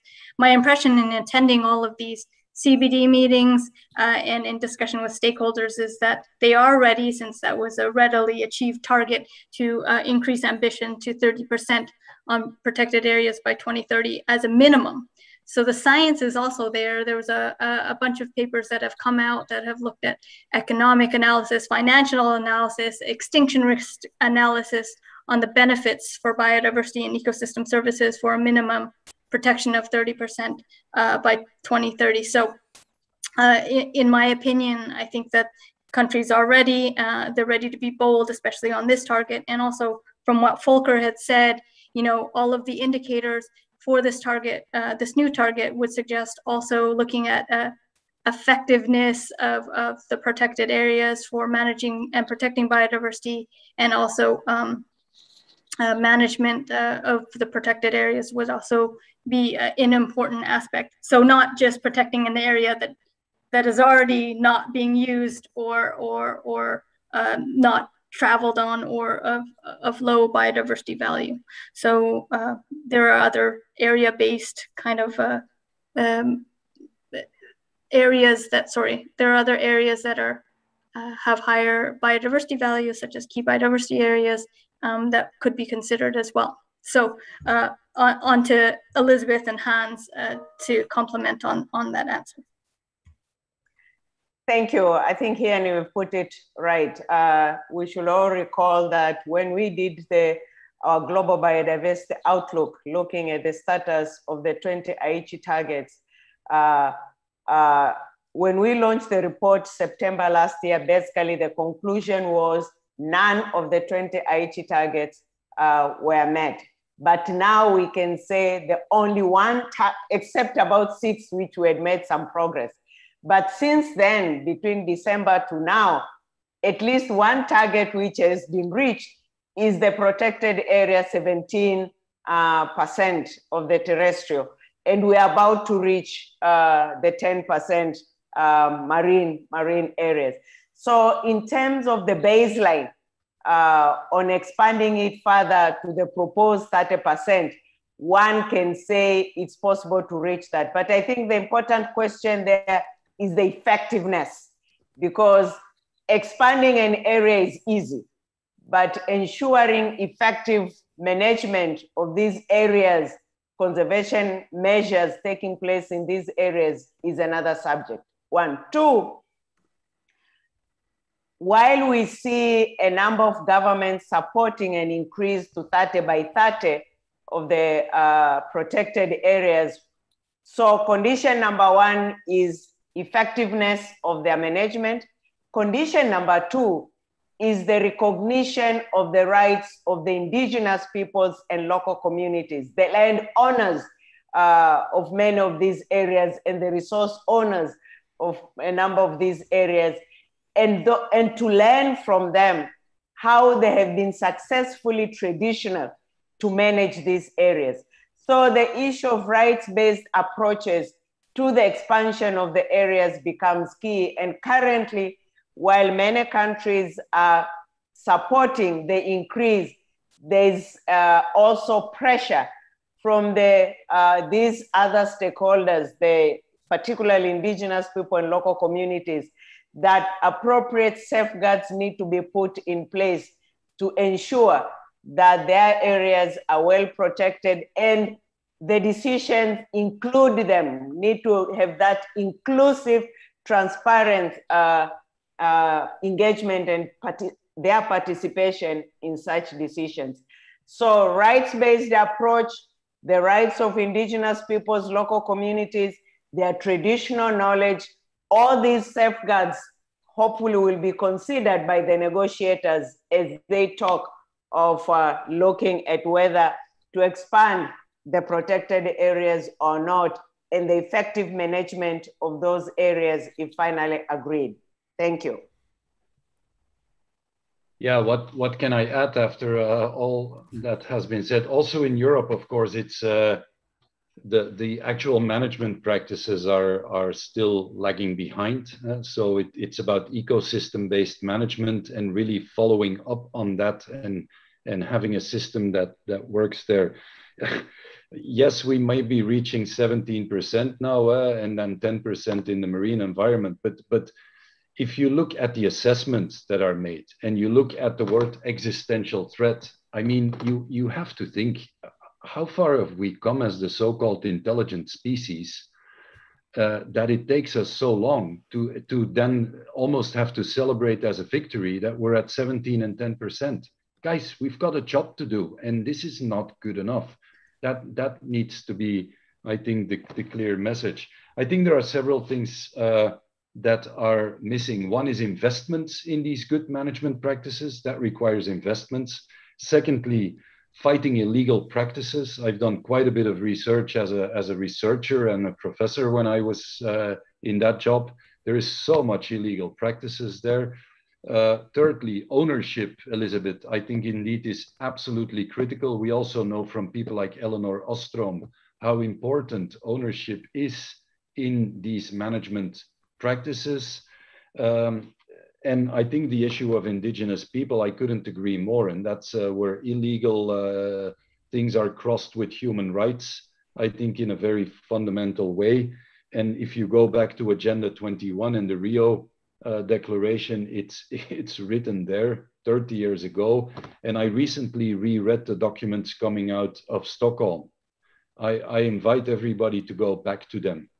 It's disheartening how little we have put into practice in many ways in the last 50 years. So those things were mentioned there. And then a last thing, of course, is that we should make better use of monitoring, reporting, and verification on biodiversity. The system that exists in that domain is lagging far behind the climate change system of monitoring, reporting, and verification, and is clearly not living up to the standards when it comes to connecting the two. So, because, you know, all of these assessments on the biodiversity side, they all look different. Whereas on climate, at least we have now a couple of decades of sort of consistent reporting based on a sort of system that allows us to track progress in a more uniform way. So I would plead very strongly in the CBD to a stronger MRV framework, and one that can be supported by new technology like satellite observation for restoration and issues of that nature. Yes, thank you very much. I'm not sure, we have 4 minutes left for the discussion, if we should start another round, or give you also a last word of the thing you consider most important, most pressing to immediately do. So that might be perhaps already something like a wrapping up from all of your sides. If you could give us a last statement of the most important, most pressing aspect you would address towards a systemic change. What would it be? Maybe I'll just start off and then we'll end with Elizabeth and Hans. But the immediate, in my opinion, the immediate thing to do is really this year is to have political will to come to an agreement on this really critical post-2020 global biodiversity framework. So I've watched and followed the negotiation over the years and the consultations, and there are a lot of sticking points. But we need to, there needs to be political will to come to an agreement, one that's ambitious and bold and measurable, which Hans was talking about monitoring. I mean, it's a sticky situation during negotiations, but I'm hoping that immediately, within the next few months in October, that we will have good faith agreements and political will towards a common, ambitious post-2020 global biodiversity framework. So that's kind of my wish for the next steps of this year. I fully agree. For me, from in the Biodiversity Secretariat, our main goal this year is to have the post-2020 Global Biodiversity Framework adopted. But adoption is one. It's really the political will I hope Hien is referring to is not just adoption, but to have a framework and the will to implement it. Because it's very easy to have a nice document decorating our shelves and something else completely to move it from the shelf to the ground for action. And for it to be implemented, of course, we know many countries will need to be supported. So my other wish is really to have ensure there are adequate resources for its implementation. We are looking at hopefully redirecting unsustainable biodiversity incentives from 100 billion spent per year so that those can be directed into greener nature outcomes. We are looking at over $10 billion per year to support those countries in need for implementation. We are looking at those countries in need to be supported in terms of capacity building, technology transfer. And of course, to be able to measure the impact and progress being made with the implementation of the framework. So accountability framework, transparency framework, monitoring frameworks, because otherwise it will be meaningless to have the goals, the targets, and now we have the indicators already posted if then there are no means to measure progress, and be able to adjust as we go along, and really then be able to effectively contribute also to the 17 Sustainable Development Goals, because the framework has targets to 2030, aligning very well with the SDGs, and in the long term to 2050, meeting our vision of living in harmony with nature. Thank you. Yeah, I can very much agree with that, but in the end, it's all about understanding what it means to live well within the limits of the planet with about 10 billion people. And I think it's clear that the current model of production and consumption is absolutely not compatible with that goal. That is clear, but equally important for me is that the current distribution of wealth on this planet is not compatible with that. As long as Oxfam can write its 1% report, or I mean, you cannot say that the current inequality on this planet is a fertile ground for sustainability. So for me, that is an absolutely essential component of the discussion. And in that sense, I'm totally with Elizabeth on the money that is needed for implementation of the CBD. At the same time, we're dealing with a global economy that is trillions and trillions and trillions of dollars or euros or yen or whatever you want to take. And so the 100 billion is flying around in the global economy on a daily basis. So it is about transforming the economy. And we're currently overvaluing financial capital, undervaluing social capital, and hardly valuing natural capital. And that needs to be turned around. Natural capital is the foundation on which we will need to build healthy societies, for which we need an enabling economy, not an economy that can draw on the other capital for a sort of unequal outcome that we have today. And I think if we can move in that direction, and I know these are lofty words, but these are the words that are embedded in all the preambles of all these UN conventions. If you read them, you need a handkerchief. They bring tears to your eyes. Yeah, well, they have a meaning, and the meaning needs to be translated in policies that are true to what we have been discussing now for more than half a century at the global level. So that would be my final statement. Thanks. Thank you so much for your time and for the very interesting discussion. And in the end, you also highlighted how interwoven these three aspects of sustainable development are: the financial and the environmental and the social perspective. So now, Volker, you want to thank the speakers? Thank you. And we forgot today in the morning actually to thank also with our little gift to Jeffrey Sachs. And actually what we do is we plan to plant trees for each of you with a UN affiliated organization. So this organization is affiliated with the UN Restoration Decade. And we will plant 10 trees for each of you, and we will send you the certificate. So that's our little contribution. And I hope you like our gift, and it's perhaps a different gift than otherwise is given, but I think it's a meaningful gift.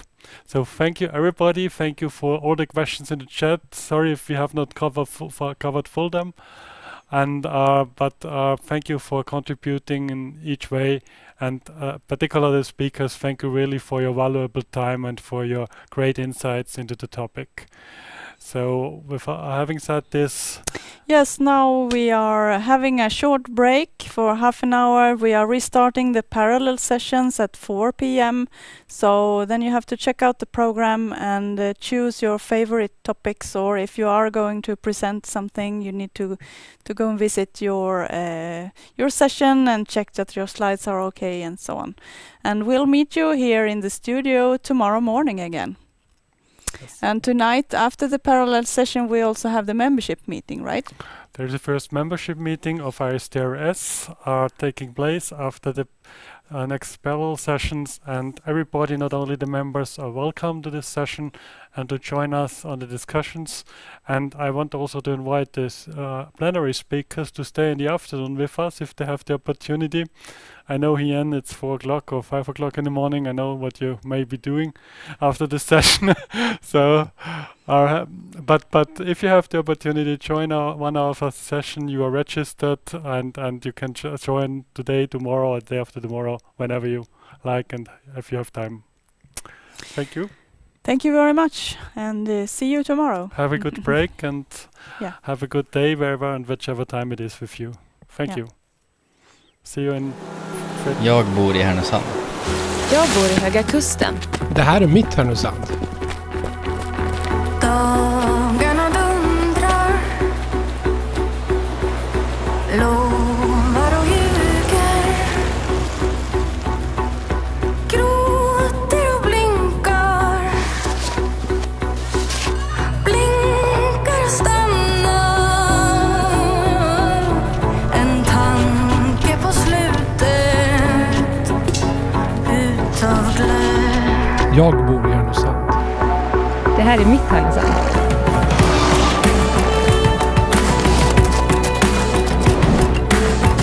Jag bor i Härnösand. Det här är vårt Härnösand. Mitt Härnösand. Jag bor i Härnösand.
Det här är mitt Härnösand. Jag bor i Höga Kusten. Det här är vårt Härnösand.